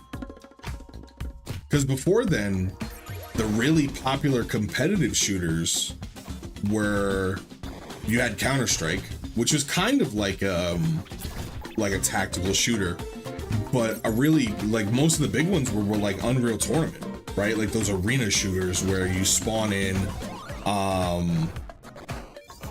and you have to like run around the map, pick up weapons, stuff like that, right? You had, I'm sorry, it was Unreal Tournament, you had Quake, right? Those were really big because shooters were way more popular on PC. Damn, is this team about to fail too? Bro, I can't catch a break. This is rough. Oh my God, this guy is just one-shotting my whole team.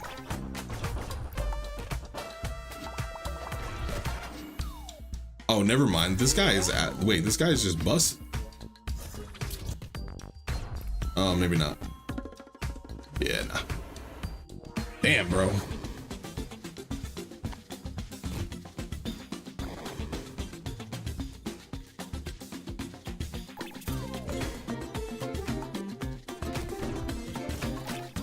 Yes. PS3 and Xbox 360 days. Those were the days where that stuff became so much more accessible. You know what I'm saying? Like, those were the days where things got real, Because yeah, people like Halo 2, I do remember that. You know, that was obviously a super popular phase, and you know, people got really big into that and all that stuff, but like, I cannot think of a bigger game that like really added to the, like, really like changed the format of the way the gaming industry moved for years, like Modern Warfare 4, bro. To me, Modern Warfare 4, or sorry, Call of Duty 4, Modern Warfare, like, it just spawned so much. Because you gotta think about it like this, right? How many games after Halo 2 and Halo 3, and even Reach, how many Halo clones did you see versus how many Call of Duty clones did you see? Because if I'm thinking about it, bro, I saw way more Call of Duty clones than I saw Halo clones.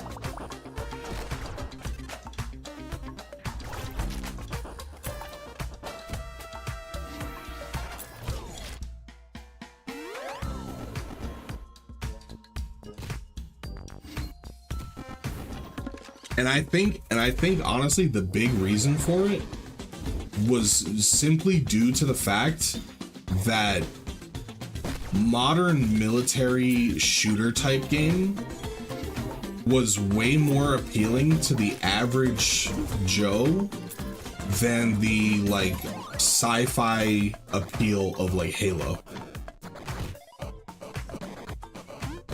Oh, well, yeah, but that's kind of different though, right? Because, and the only reason that that's really different is because MMOs at the time were subscription, and every MMO was subscription, and if they were free to play, they died. Problem is, most people ain't trying to subscribe to more than one MMO.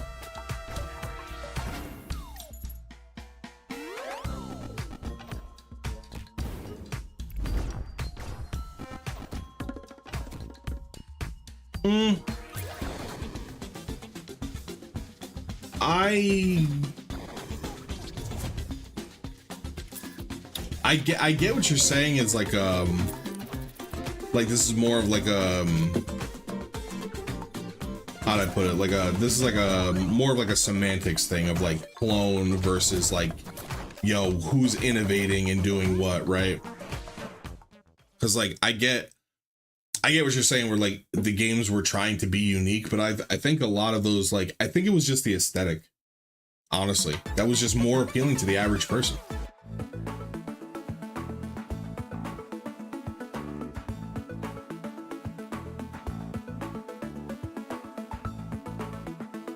Because I even remember them saying, like, with Halo and stuff like that, that originally it was supposed to be an RTS. Because they didn't think that, like, the space sci-fi aesthetic would, like, appeal to gamers when it came to shooters. Obviously, they were wrong. But I think I think that the modern military aesthetic was just, overall, was just easier for people to get into.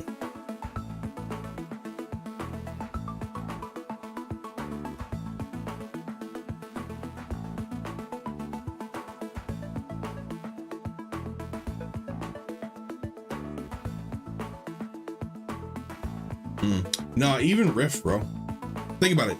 Rift was the first MMO, at least that I could think of, where you literally built your own class by combining other classes.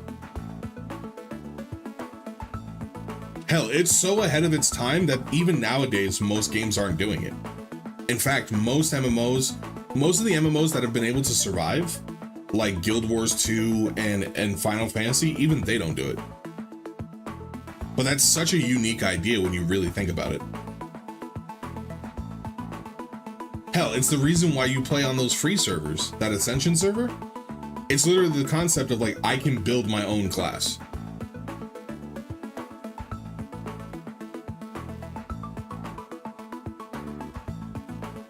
And Rift started that.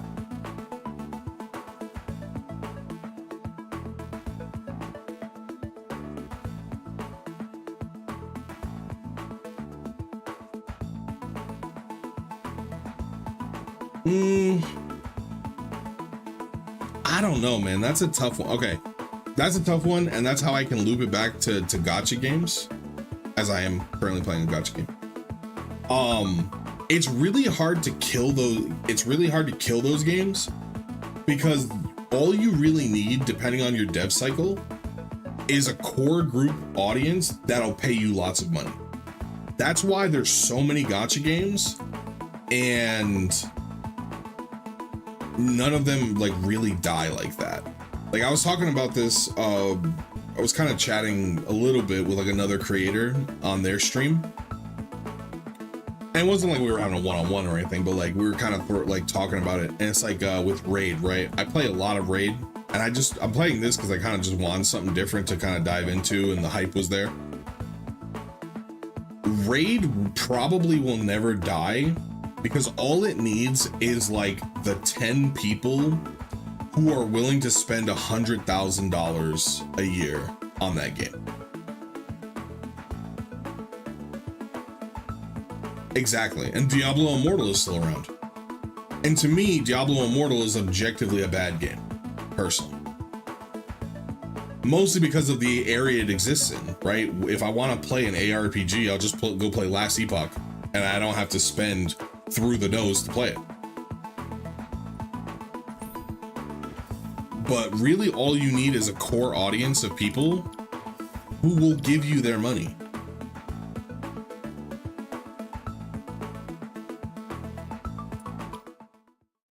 You don't need a lot of like, you don't need a huge community. You need like 100 people who will spend $100,000 a year on your game.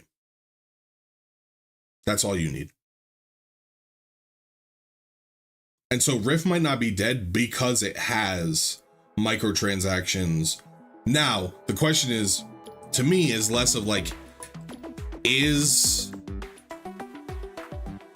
okay, now we gotta do some summons. The question to me is not, is Rift dead? Is Rift actually still worth playing? Like, is Rift worth playing in this day and age?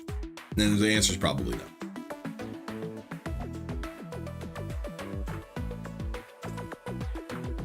Bro, they'll send you. I heard about this in Raid. Apparently, like a lot of the like really big spenders in that game, they do get special bonuses, but they're like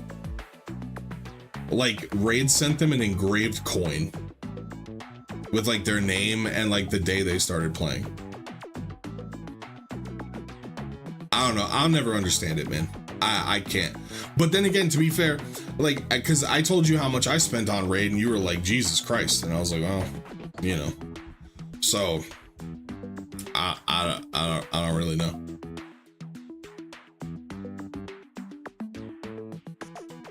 But for the life of me, could you imagine you spending hundreds of thousands of dollars on that game and they're like, hey, here's a coin. I'm sure they get other perks too that they just don't talk about or can't talk about. I wouldn't be surprised. And a lot of them have like direct lines to the devs themselves. And that's the thing too, so. Can I help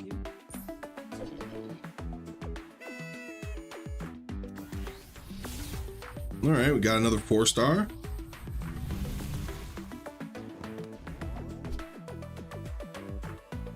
This guy again, what does escape mean? Possess the ability to avoid death.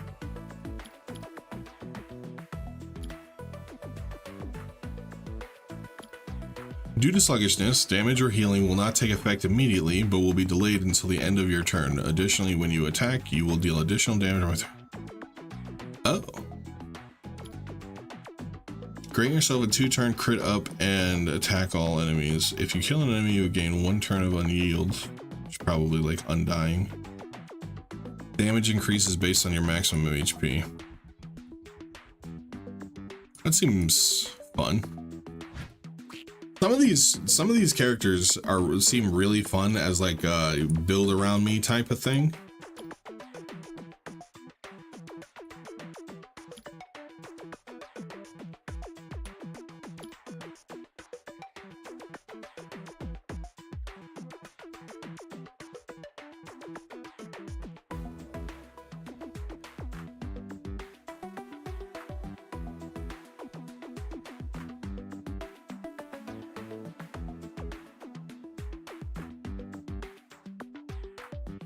You know, actually, now that you mention it, I did watch this video. I do remember him saying that.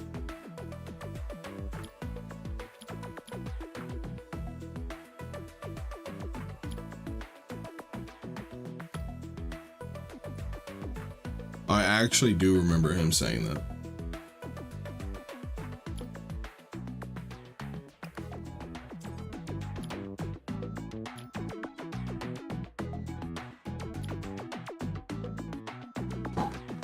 F normal in auto mode.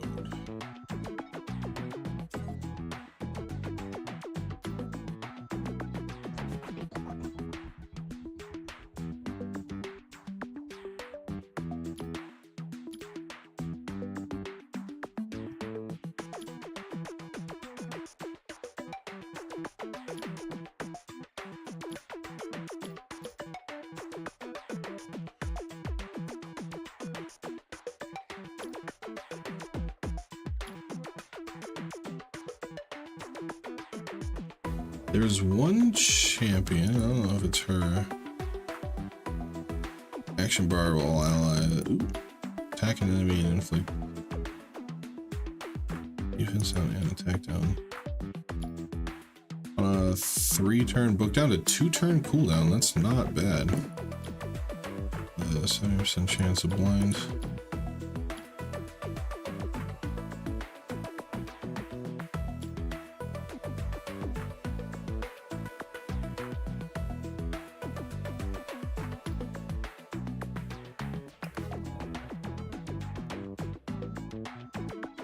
Damn.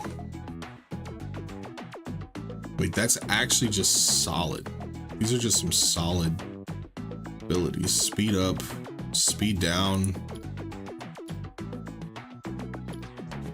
defense up and attack up. Damn. These are actually just good. It's a 3-turn on a 4-turn cooldown.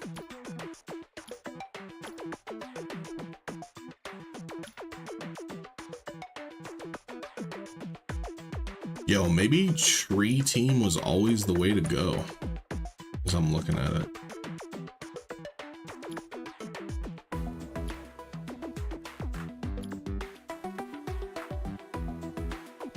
Defense down.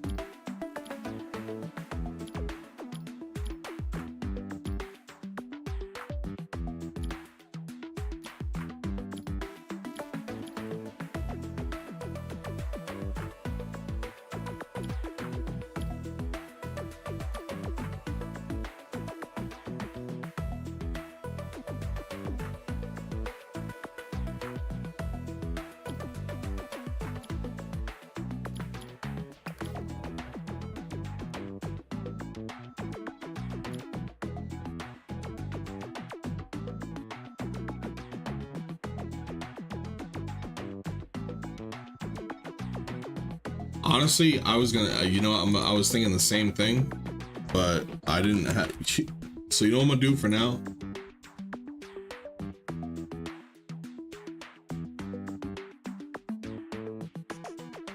We're gonna just do. Let me.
Right.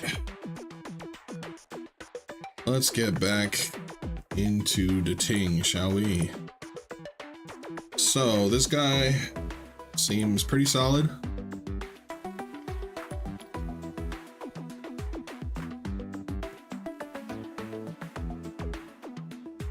Yes, 30% is a lot. Increase speed is quick too.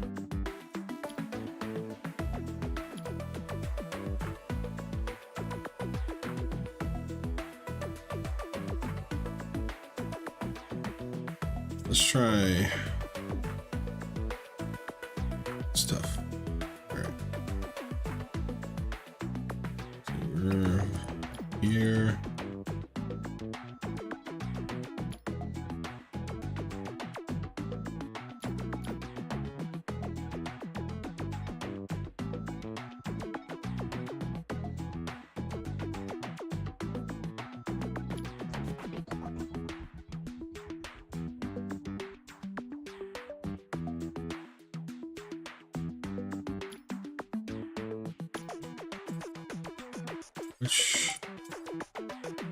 Which of these two goobs? 3 and 2, -5.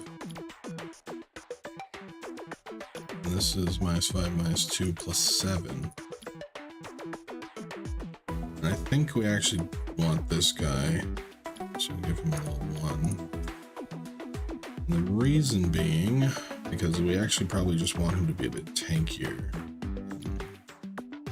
So he stays alive and places his debuffs.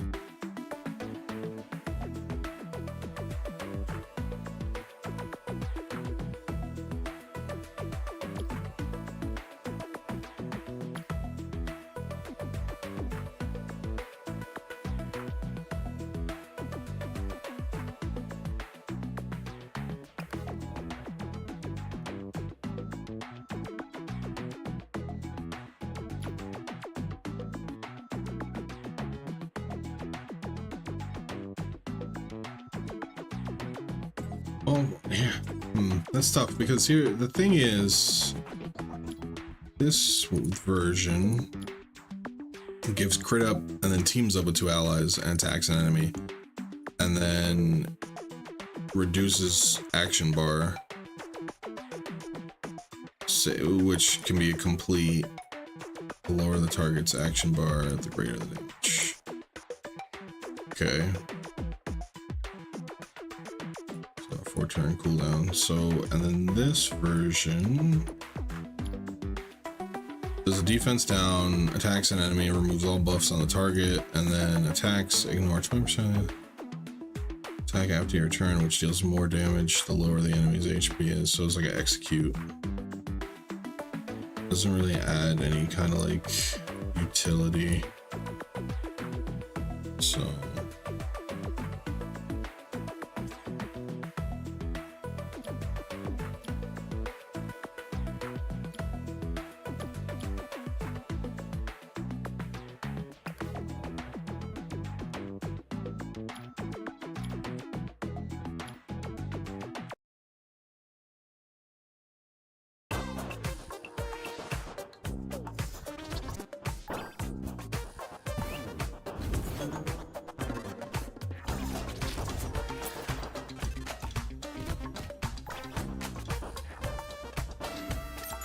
Let's see.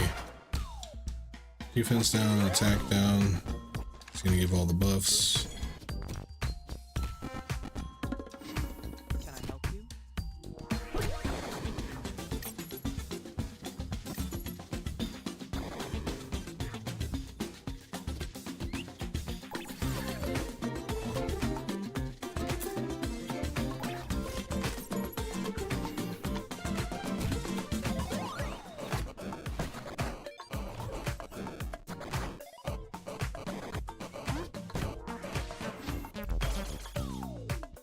She's dead pretty much immediately.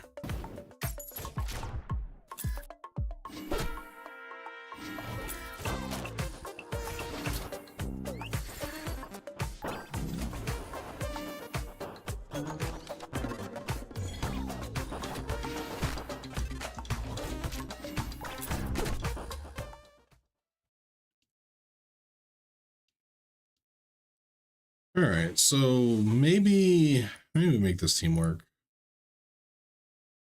Maybe make this team work.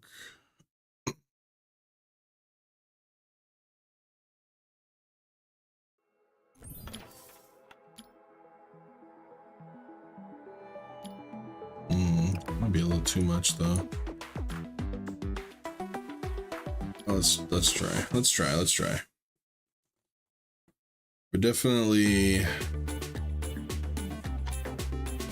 because the decreased action bar just is good. Increasing action bar, decreasing cooldowns. I feel like this team is actually pretty solid. We got the team up with the increased crit, damage over time. We're bringing a lot.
Yeah, that damage though. Damage go crazy.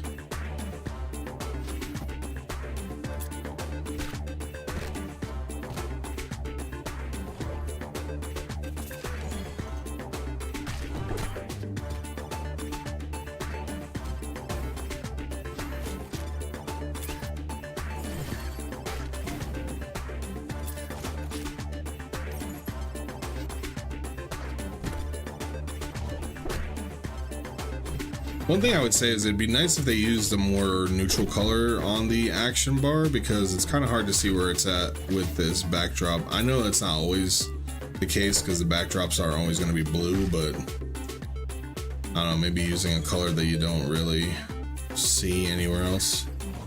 I mean, we slowly but surely we getting there.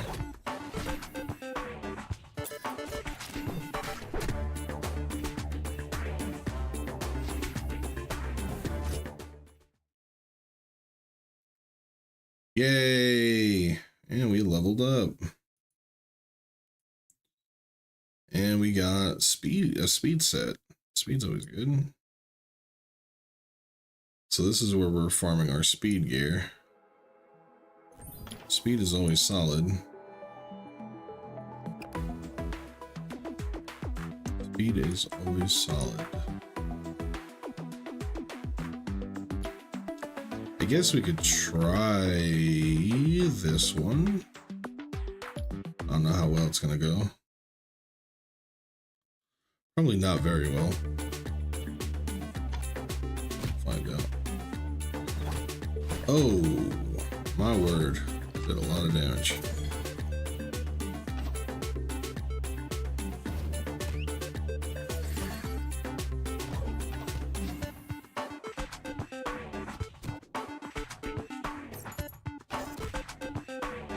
She dies pretty much immediately. She's off affinity. I guess the real question is, can these two, or these three, just slowly but surely carry me through this stage? Because realistically, this guy just heals himself constantly. He's such a goat.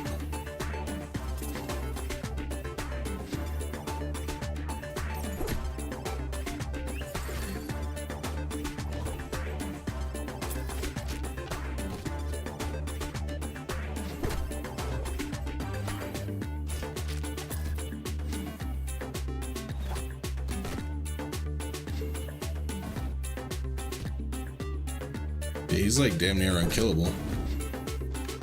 If I put him in some tanky stuff,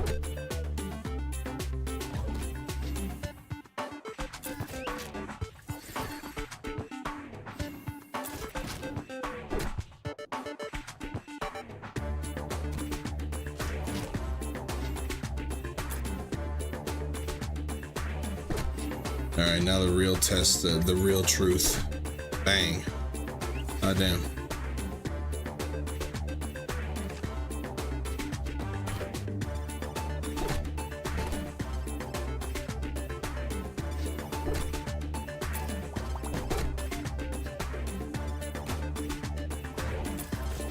No, they're probably just gonna slowly 3-band this because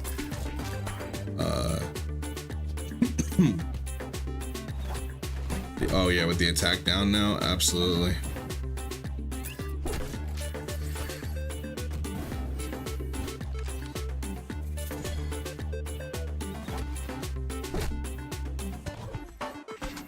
It ain't pretty, but it's doing it. It is not impressing anybody, but that's okay. All we gotta do is get through. Decrease the action bar. He takes a turn. Yeah, she's...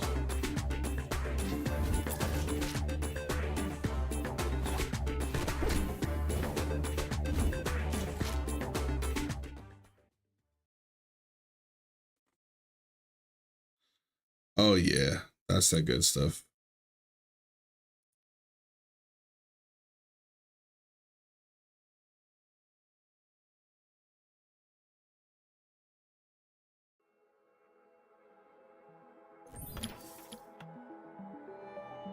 So it'd be this, right? It's...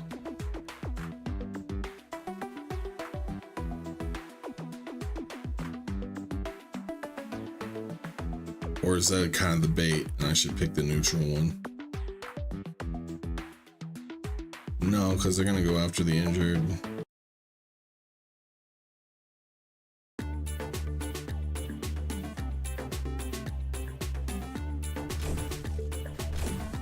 Wait, but he's gonna die.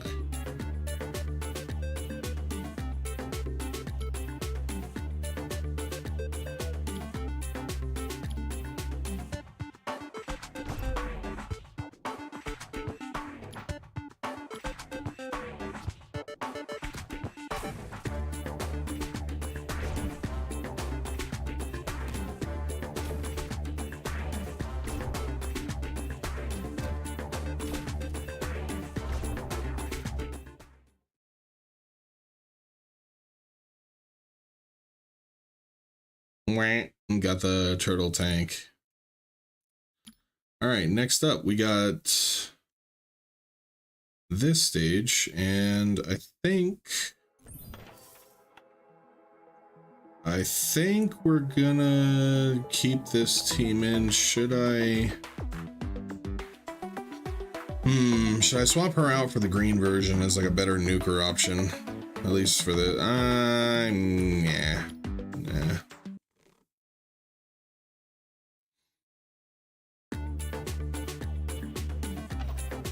Yeah. I mean, she's gonna get murdered like immediately. She just takes so much damage.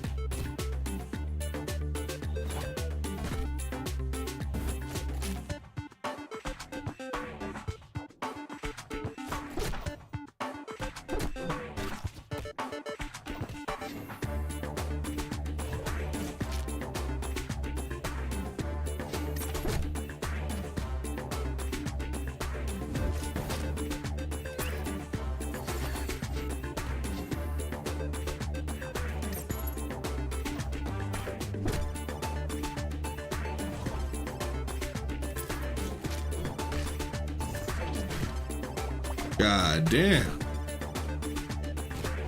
That was rough. She dead? Oh. She's still alive. Still alive.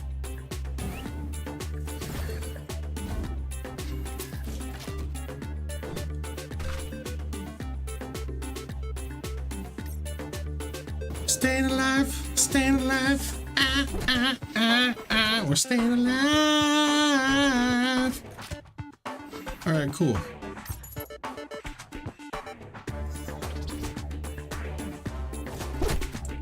I mean, she's definitely gonna die now, but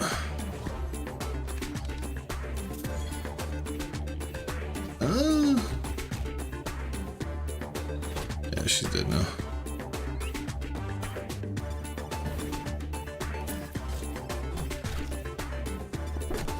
Ooh, that crit though. Crit's no good. Drop the defense. Oh, survive. Survive, little robot man. Well, we got the defense up now, so he should be taking a lot less damage. Alright, cool. He barely survived, but he did do it.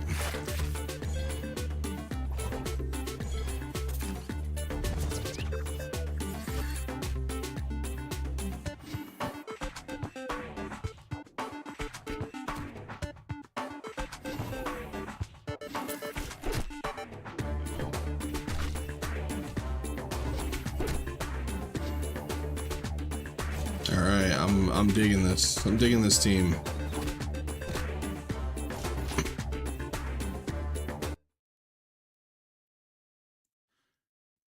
Game runs so laggy.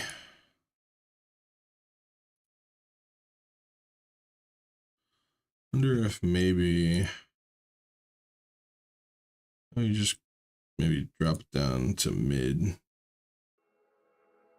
Set as mid. It's mid. It's mid. All right. Challenges note, we're looking at missions. Clear ice field 2F normal in auto mode 5 times. We're out of energy though, so.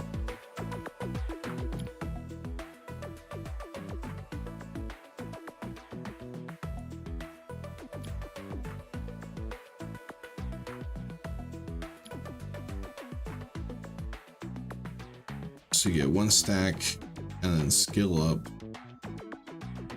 It brings him to level 21. Okay. Oh yeah, we have these like wisps and stuff. What happened if I fed him this? That would just max him out immediately. I mean, I feel like these wisps we get a lot of, right? So if I was to just like use a bunch of them to level him up, he'd be fine, right? I don't know if I necessarily want to do that just yet.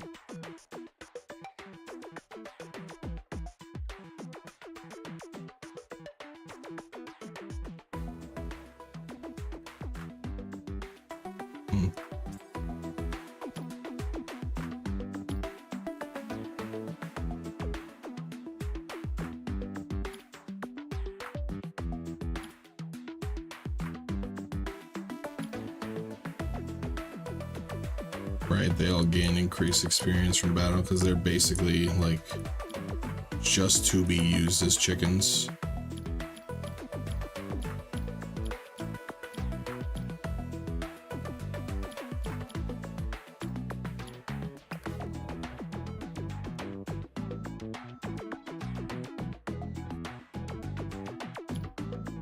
Create yourself, then inflict 1 turn to all enemies with the same percent chance. 100% chance, 1 turn on 3 turn cooldown. Alright. Can now be applied with buff and block debuff removal effect once. Okay. After receiving a multi-hit attack, reduce the duration of all your debuffs by 1 turn and counterattack. Attacks the enemy 3 times each with the probability of smash.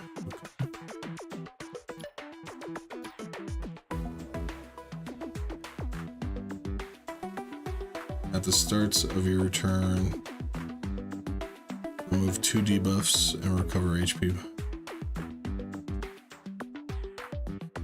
Increase the action bar of an ally target by 100%, also grants. Effect accuracy and resistance are increased. What?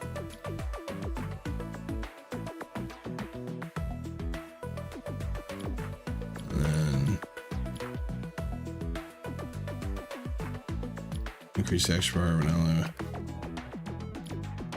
Okay, so for these two, the attacks are the exact same. The benefit.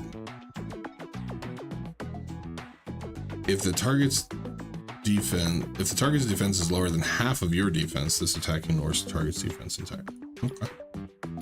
Revive a dead ally and recover the HP of all allies by 20% on a 3-turn cooldown. Holy shit.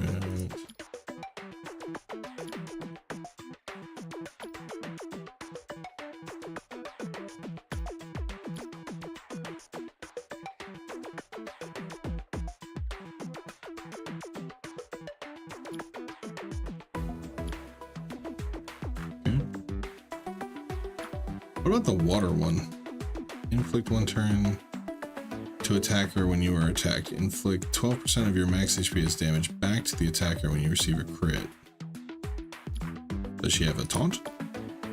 She does not have a taunt. Damage based on target's max HP. Pretty big hit. That is a pretty big hit. You should cooldown by 1 turn, gain extra turn if you kill an enemy during your turn.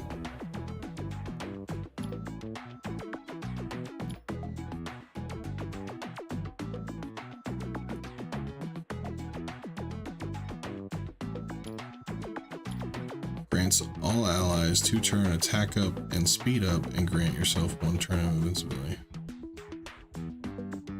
Damage taken reduced by 100%. Right.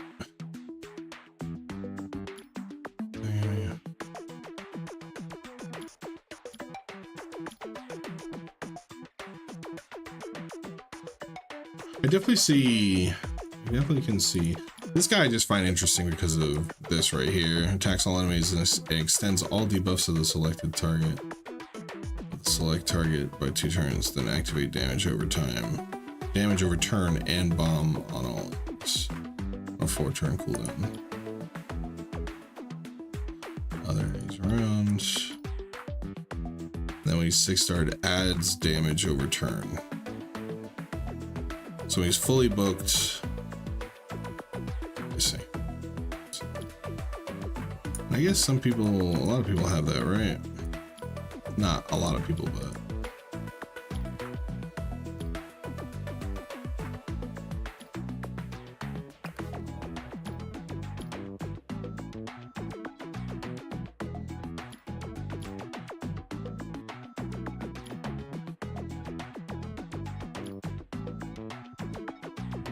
It will not take effect immediately, but will be delayed until the end of your turn. Additionally, when you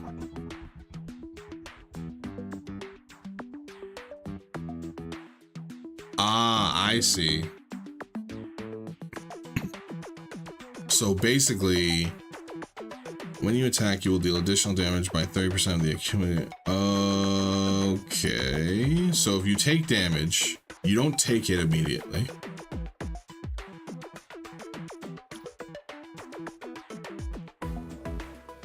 And so you're pretty much always guaranteed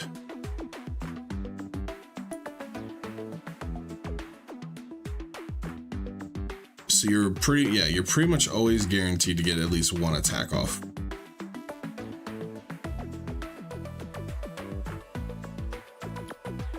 And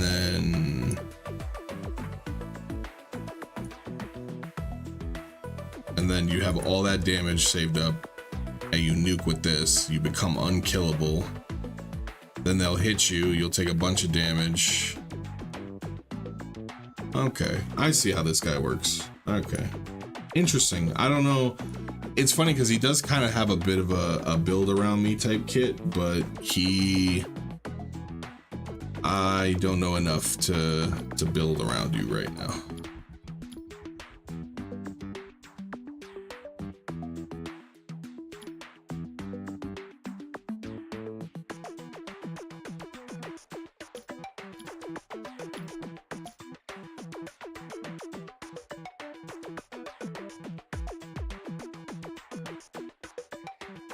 Okay.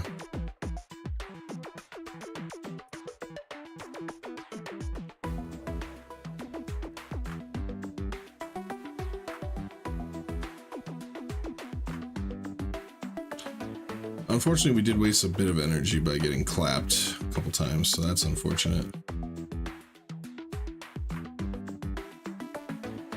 And then actually, we get to see. So what is the energy? Because I'm at 5.4. It's going to go to 5.5.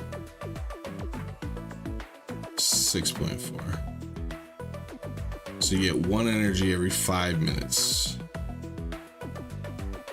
Okay.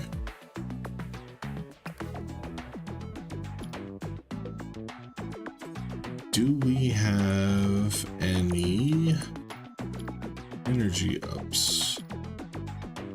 Well, first things first, let's go ahead and kit out some of our people.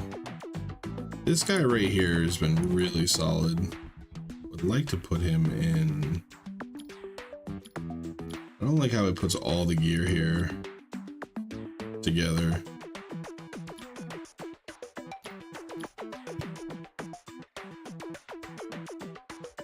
Yeah, we're gonna put a speed piece on you here.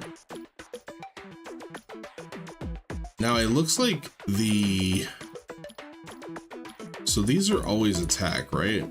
It pretty much looks like these are always attack. This right here can be anything. It looks like. This, at least right now, looks like it's always defense. So it's always attack, always defense. So we want to put him in some speed stuff. We want him to go fast. We want to go fast. We don't have any speed gear in this slot. Or in this slot.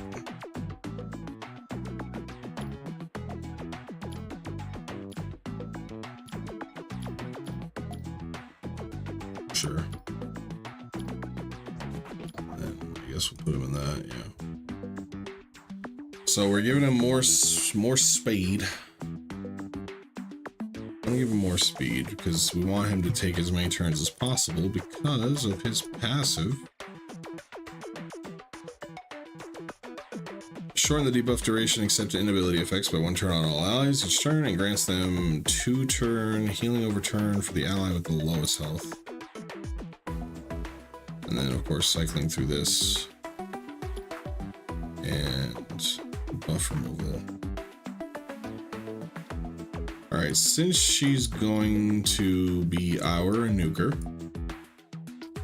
let's go ahead and put some gear on her as well. So right here we got HP and speed, sure. Attack and crit damage, attack. So yeah, we'll do attack and crit rate. Defense percentage and accuracy. Defense, speed. We'll go with the speed. And then we got defense and defense, or just raw I guess this one. And this, we got crit damage. That. We got HP and attack and accuracy. We do also have some gear on this guy. Yeah, we'll just unequip all of it. It's funny that it's like I have 100,000, like hundreds of thousands of golds. I don't know if it's like it scales with a count or if it scales with like how good the piece is. But man, you basically can just do it for free at this point. Okay, so this is attack and crit damage, HP, attack and accuracy. Well, we definitely want this one. Over here, this is HP and attack percentage. That's HP and speed. We actually might, at least at this moment, want the speed a little bit more. I mean, speed's always good, right? This one, crit rate and attack percentage, absolutely. This one, speed accuracy versus crit damage. So yeah, we'll change that out. This is speed and defense percentage. And that's just speed. So yes, we'll change that out. And then this one, this is defense and flat attack. So pretty much better across the board. So we'll put her in our best nuking gear right now.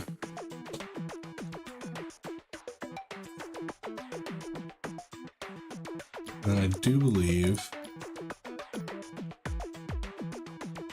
releases 50 energy. Okay, so it's not predicated on your actual maximum. It just gives you, yeah, so we'll use 1 energy for now. Because we want to keep trying to push.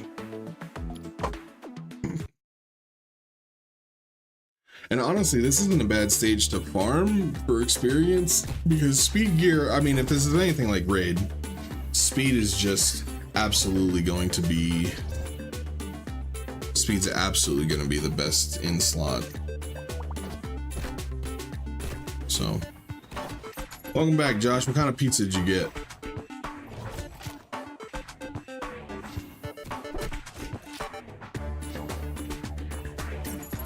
I don't know why, you strike me as a black olives kind of guy. Some with black olives.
Nah, you don't like black olives?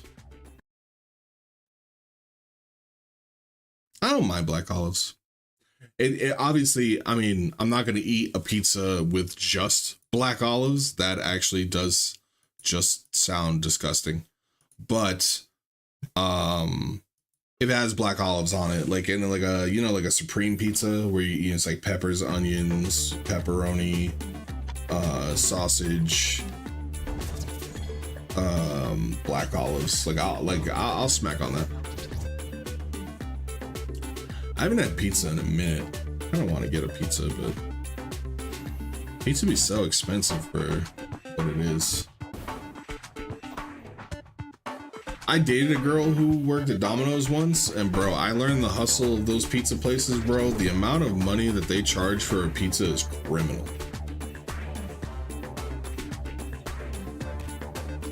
I don't know if you ever knew that, but like, it basically, like, for instance, with Domino's, she was telling me it costs Domino's, like, I mean, even if I think about like the cost, like inflation now versus what it was, it cost them like maybe $2 to make a pizza, and then they'll charge you $30 for that pizza. It's actually insane.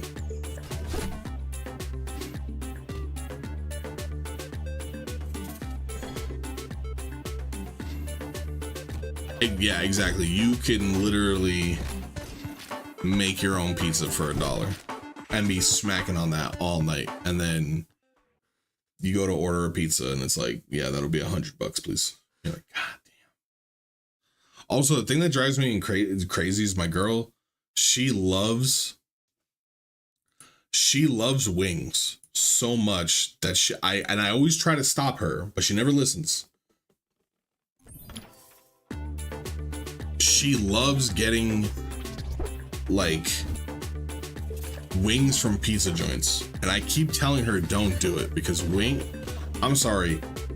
from pizza joints, those are the worst wings I've ever eaten in my life. There's not a single time okay, and let me preface this. I'm talking about main, like, chain mainstream pizza places. I'm not talking about like mom and pop pizza joint down the street. I'm talking specifically about chain restaurants like Domino's and all that other stuff, Pizza Hut. There is not a single pizza place that makes a decent wing. Not even decent, like. So that's kind of what I'm talking about, especially like on the East Coast and all. Are you all here to date me? I'll make the best desserts for you every day. If you dare to abandon me, eat my Gatling gun. Oh, Josh, they got your yandere girlfriend waifu in this game. Look at that.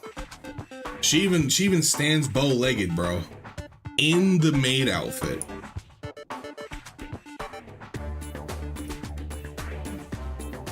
That's all you. Oh my god, dude.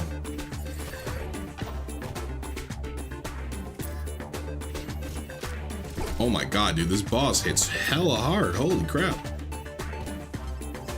Oh, we definitely about to fail. Yup. Yeah, we definitely about to fail this.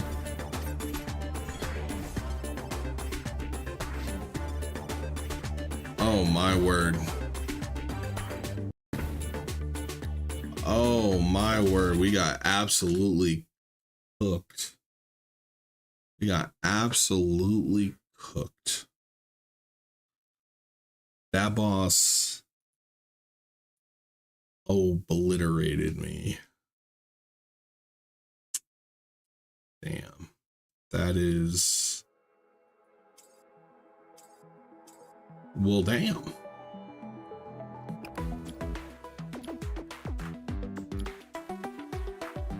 Hey man, you gotta find your niche, you gotta find your audience, and you gotta appeal to them, man. Appeal to the goon. Appeal to the goon. Clear sweet Icefield 2F. So we just gotta do it 5 times, right? And can we even do it 5 times? Yeah, use a battery. Let's just use one for now. Bro, they know exactly. Listen, they found their audience, and they know.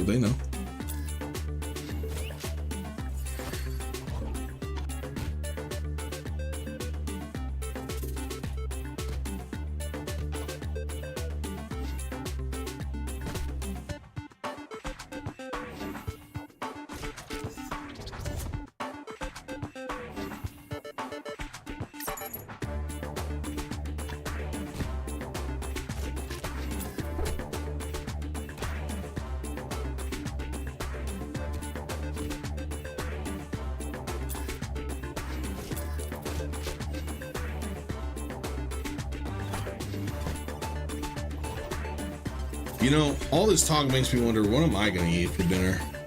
I'm starting to get hungry. I gotta pick up the missus soon, in like another hour or so.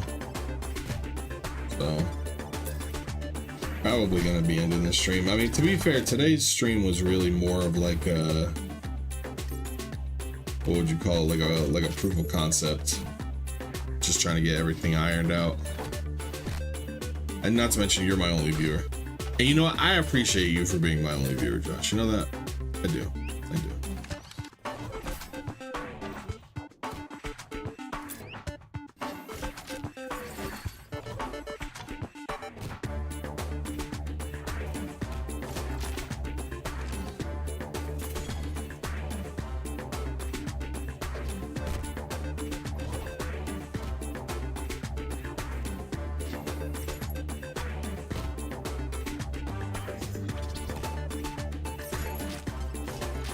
I'm gonna be honest, Season of Discovery just didn't have enough for me to really care.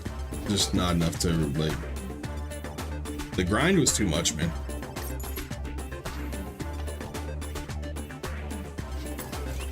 The grind is too much, and the fact that I can play Warlock Tank was not enough to make me want to deal with the hours and hours and hours that it takes to get to, max level and actually do stuff in that game.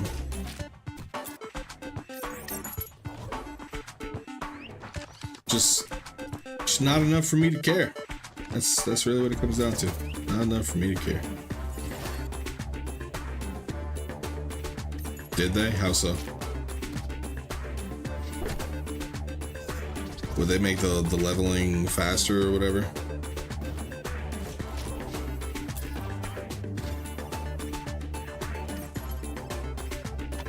I remember you telling me that about the Ashbringer Legendary. That's like the one thing out of everything that piqued my interest as, you know, a Paladin stan.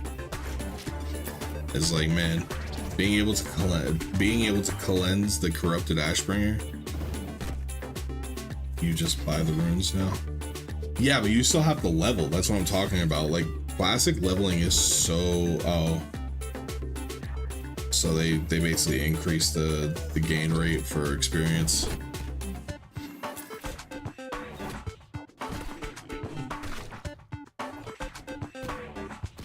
You know, I'll say this, the gold is the one thing that didn't really like bother me at all, because I was kind of interested in seeing the way that like classic economy worked versus WoW's economy, which is so inflated, and gold literally is worthless in that game, right? Like in retail, gold is just not worth anything. You know what I mean? So I was actually kind of interested with the way I was actually very interested in the way that the old classic economy, like a facsimile of how the classic economy worked, that actually did not bother me at all in terms of like gold gain, right? Because at the end of the day, it all kind of balances out, right? I mean, if you get 300% more gold, then really all that means is whatever would cost you a gold to buy is now just going to cost you 3 gold because everybody's got it, right? Like, I guess in moments like that specifically, where there's like things in the game, bro, golden, come on, man. What are we talking about here? Golden retail. It's worth 20 bucks, but it's not worth my time to farm for 20 bucks. I literally would just go work for an hour. Not even a full hour to make that. You know what I mean? Like, I don't know if they intended it. Well, honestly, I imagine that that's exactly what Blizzard wanted when they made that system, is that unless you are like 15 years old and all your life is WoW and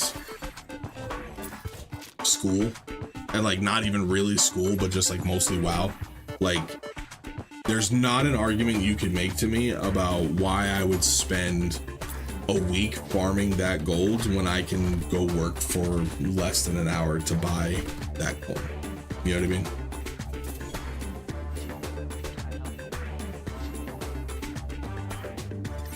And that's probably exactly what they wanted when they made that gold. Like, realistically.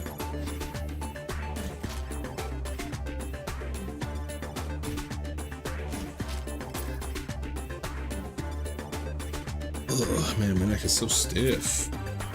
It's so stiff.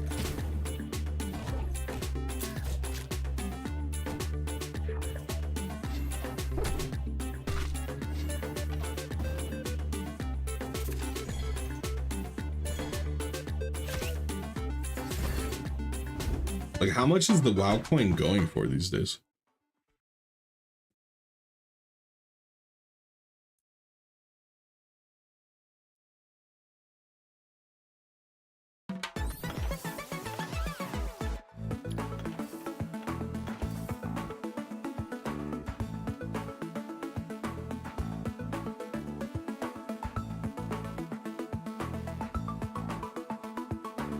I don't know what you're talking about. I literally just said I will work. I just won't work in the game. I will find the faster process and just do that.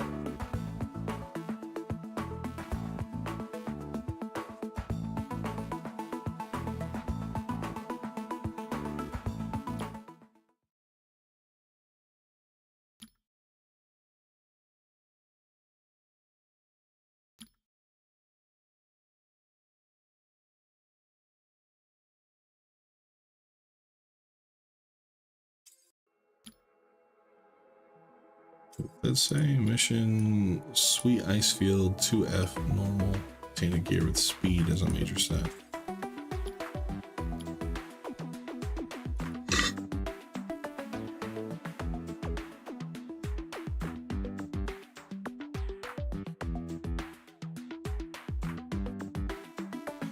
Well, that's always kind of been the thing about like gold and just economy in general inside the game, right? Because it's like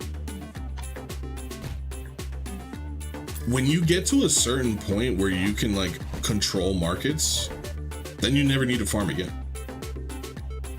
And you could literally set up a bot to run everything for you. And then you probably just sell gold. I'm pretty sure that when the last time I played WoW, like the guild I was in, I'm pretty sure that one of the guys that I talked to pretty much funded his entire life off selling gold on WoW. And it was entirely off of market manipulation in the auction house. Like he would talk about having entire servers. This is back when you could only have 10 characters on a server. And he would talk about having an entire server worth of characters that were all gold capped. And we talk about multiple servers where he did this. And I'm pretty sure he pretty much funded his entire life off of just selling it.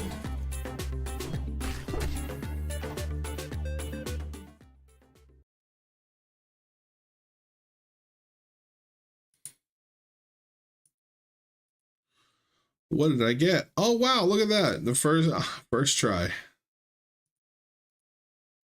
Don't call it luck. It's all skill. So go ahead and claim that. Now we need to try and beat this. Maybe if I manual it.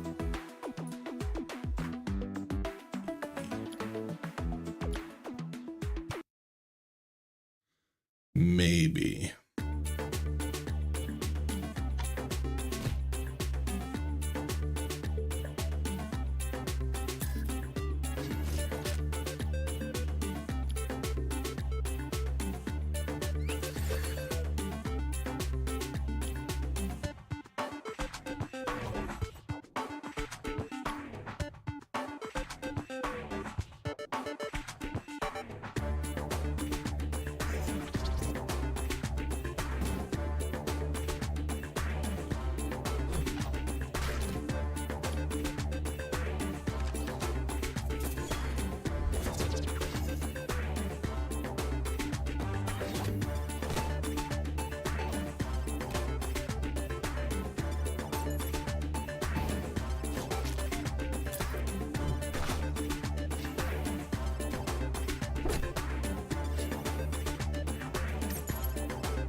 Oh, you just died immediately. Look at you. You suck.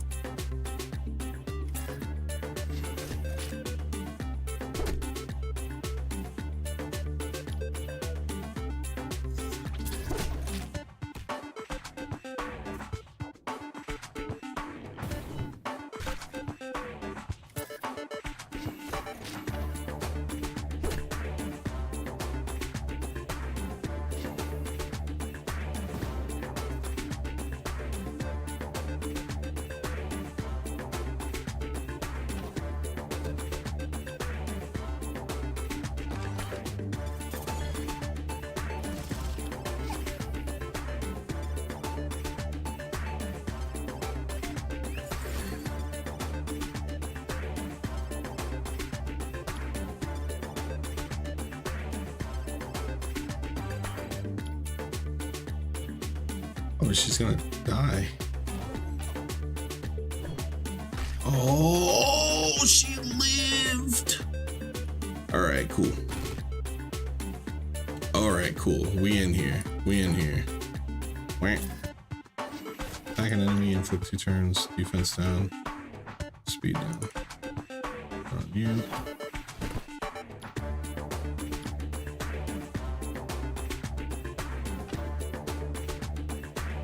Alright, she's dead. We knew that was gonna happen.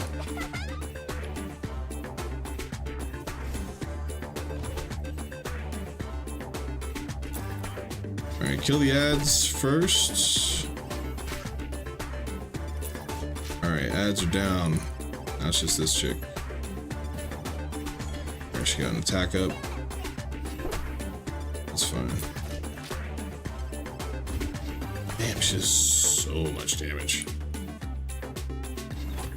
Oh, that got resisted. That's not good.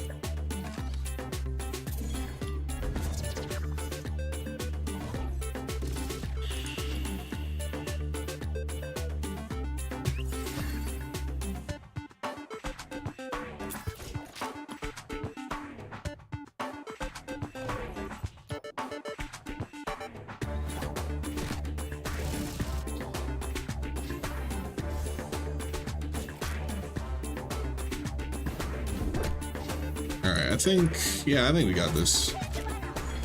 Oh, she heals too. What a kick in the ass.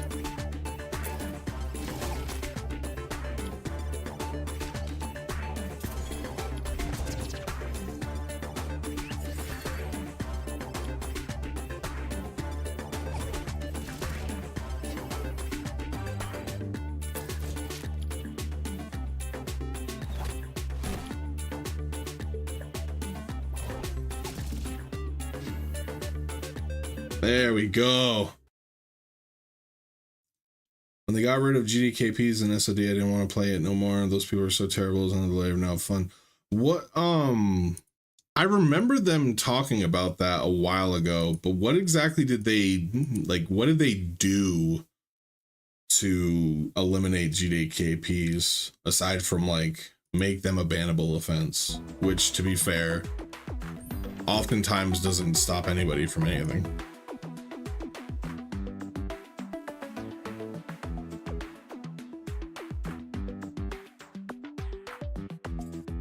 Because I remember that they said they were getting rid of GDKPs. I just don't remember what exactly it was supposed to be like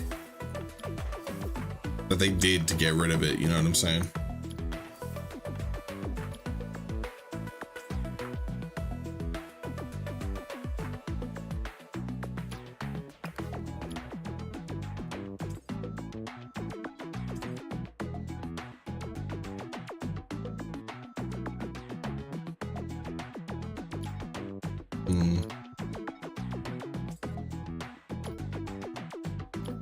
So basically just they got rid of GDKPs and then it's like, well, that's it. Not worth getting banned over, basically.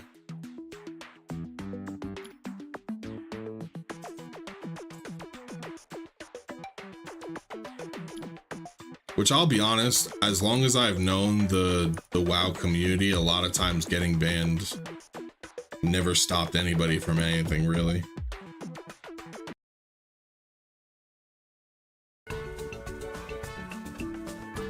But I do remember them I do distinctly remember watching a couple videos where people went undercover into GDKP Discord calls and stuff like Discord servers and stuff to get, I don't know, man. It's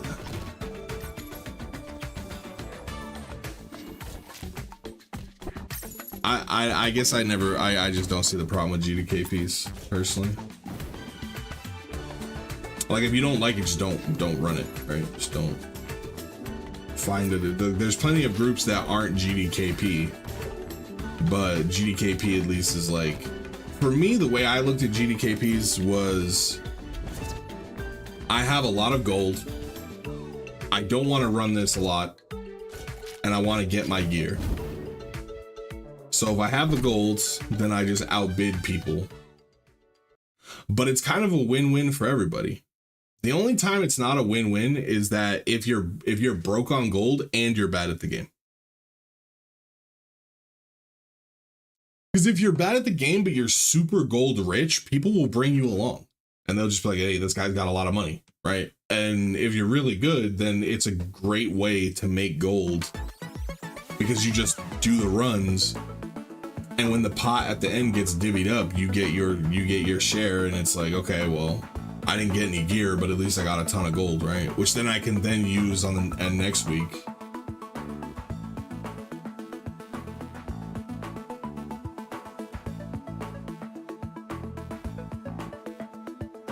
Yeah, that's a good point. I mean, I don't know. Because, like, the problem is without GDKPs, now if you're bad at the game, people are still not going to play with you. But now you can't even coerce them with gold, right? They just straight up will not play with you. Bro, people have been keyboard turning since the dawn of the game, man. Like, that's to me, that's nothing new, right?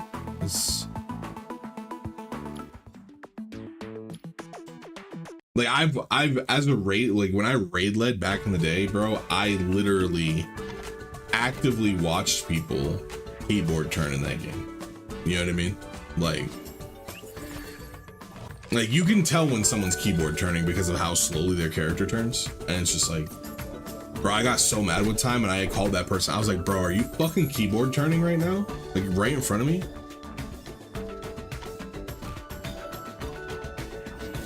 Wait, did they ban? So wait, people you don't even parse anymore? Like they ban, wait, do they ban like recount and details and all that stuff?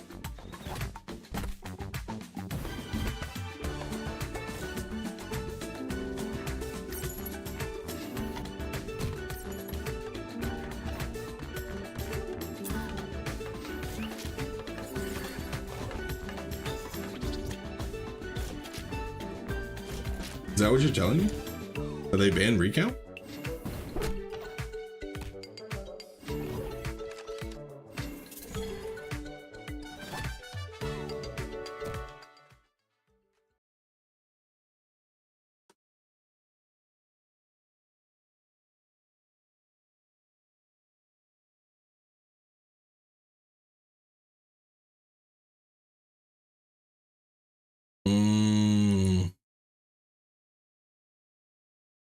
So like Raider IO basically, right?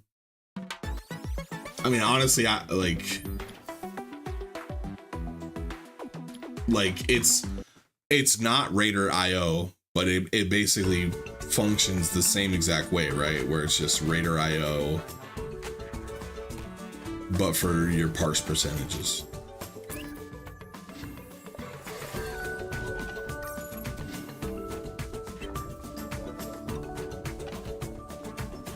Gotcha.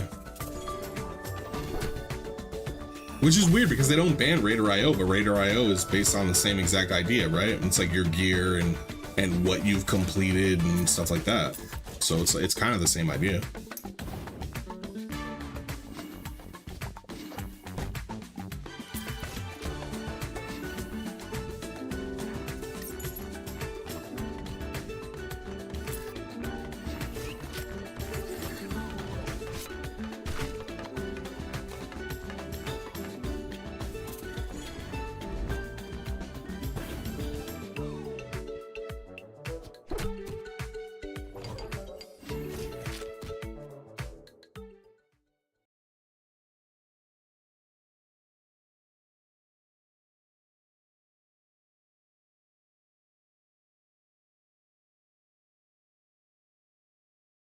What do you mean by that?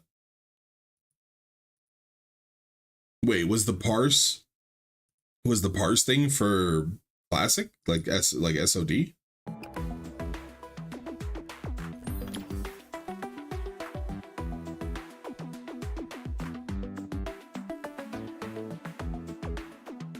Or is it that, because I would imagine that Season of Discovery would actually be way more casual, personally. That's what I would imagine. Right, because classic is back when bosses had like 2 mechanics. And it was for SOD. Huh.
Well, that's not true. It's just people care about being toxic in retail. It's just that it is what it is. You're fighting the levees breaking at that point.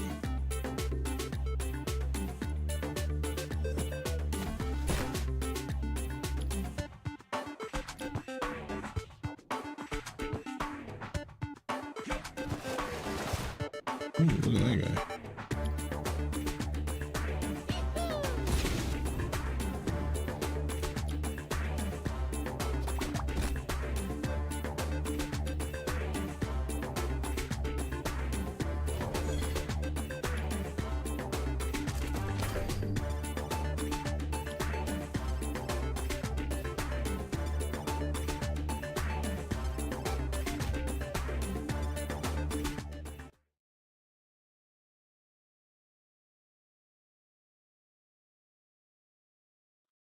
More Illyrium. Oh my god.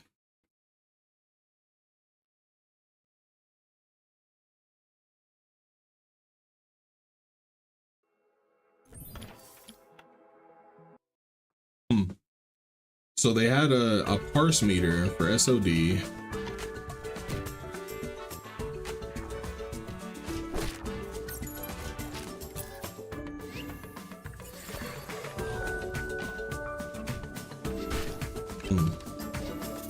I mean, I imagine that that's probably because SOD is kind of like,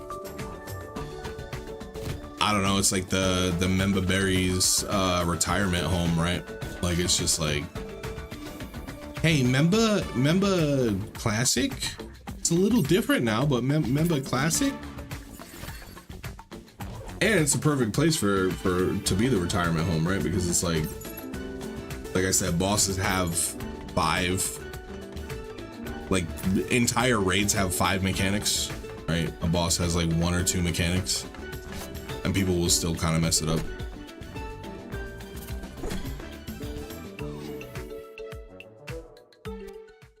So I don't know. Check something real quick. All right.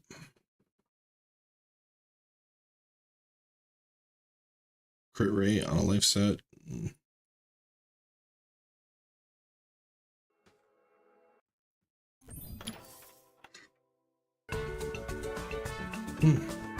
Excuse me.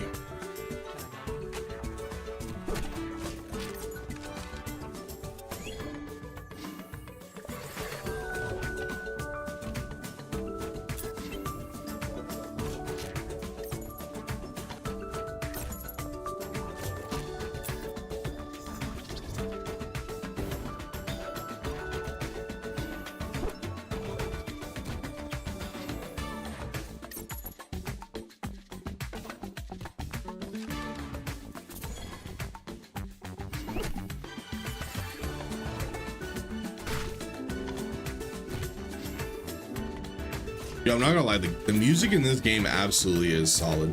Like it's a really, really solid soundtrack. And I love how they all have that kind of like whimsical feel to them, but every single stage the songs have been completely different and very thematic to where they are, but yeah.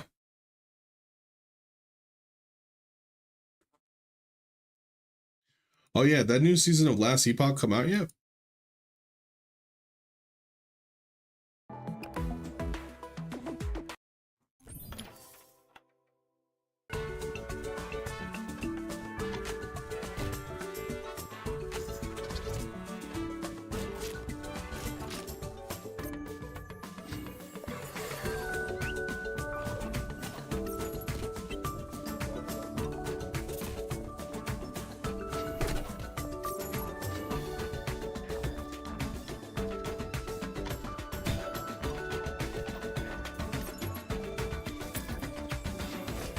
Got you.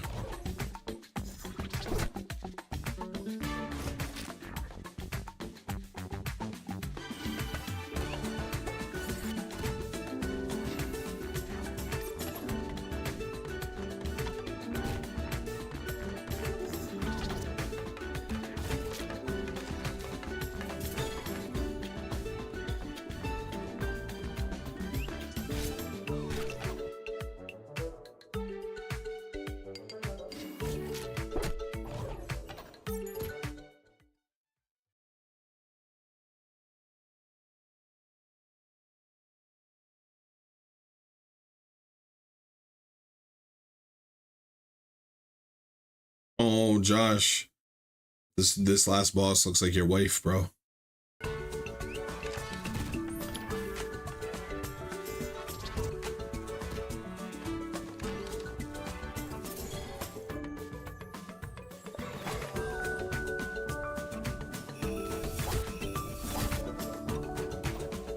Damn, they're messing my tank up. Should stop doing that.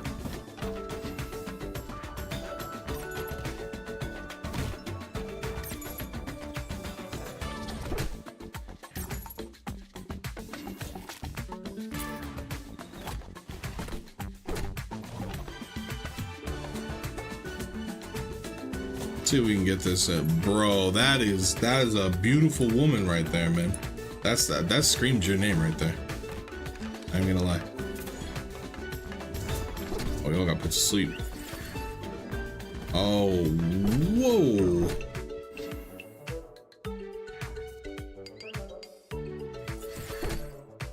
Sleep's like actually just insane in this game, huh?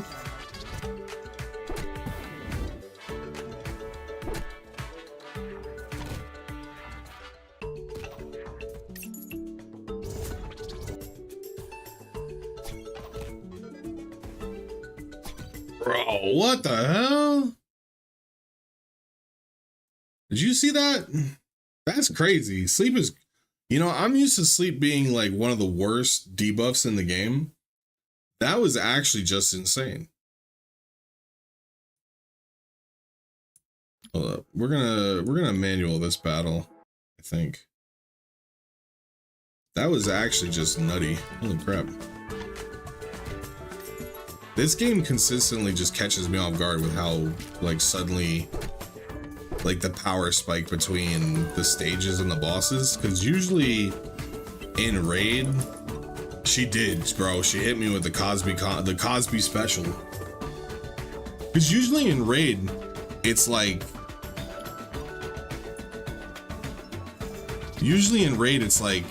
if you are struggling with the stages, then you're gonna struggle with the boss coming up, right? But you usually don't, like, bro. My gas is flabbered. My gas is absolutely flabbered.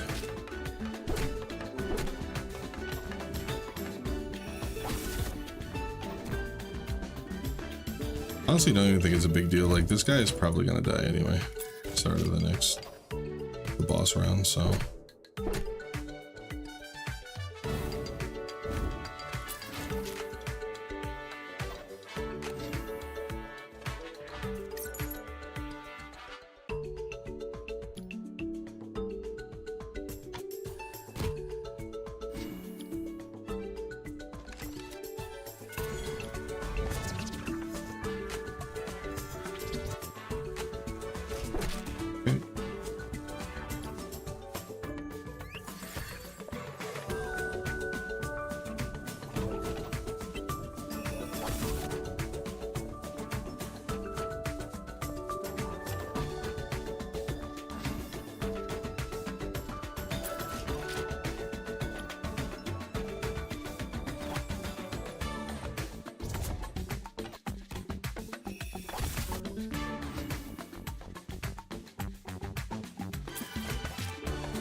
Yeah, he's dead, but that's to be expected.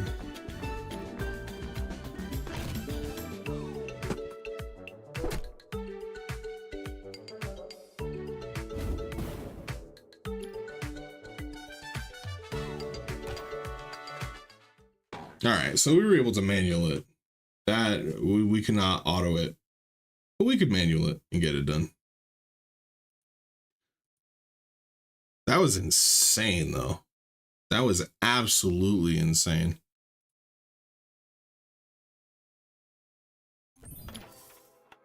All right, now we got nothing but fire here. We should be fine. We should be fine to auto this.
Alrighty, got us some leveled champions. Zeal, immunity +1.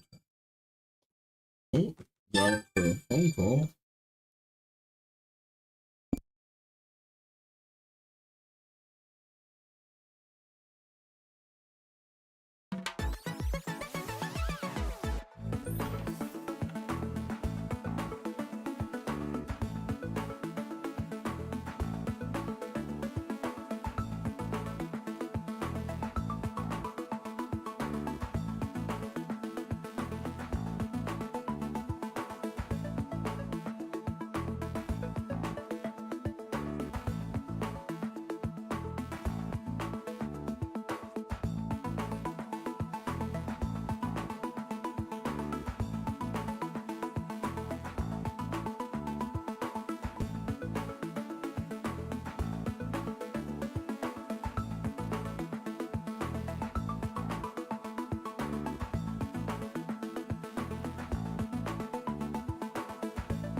All right, well, I believe I'm gonna check the time here. I think that's probably gonna be it for the stream today. Tried out this game. I'll probably make a video kind of giving my thoughts on my initial thoughts of the game. It's not bad. It's chill. It's more like the original Summoner's War, which is like since we were talking about granddaddies of games, Summoner's War is kind of like the granddaddy of gacha games. And not as much like Raid, which is what I'm more familiar with. So probably have to do a little research there, but I appreciate you coming to kick it with me, Josh, and anybody else who may have stopped in and just looked once and then left, which doesn't look like there anybody was, but hey, that'd be cool. So I'll catch you guys next time.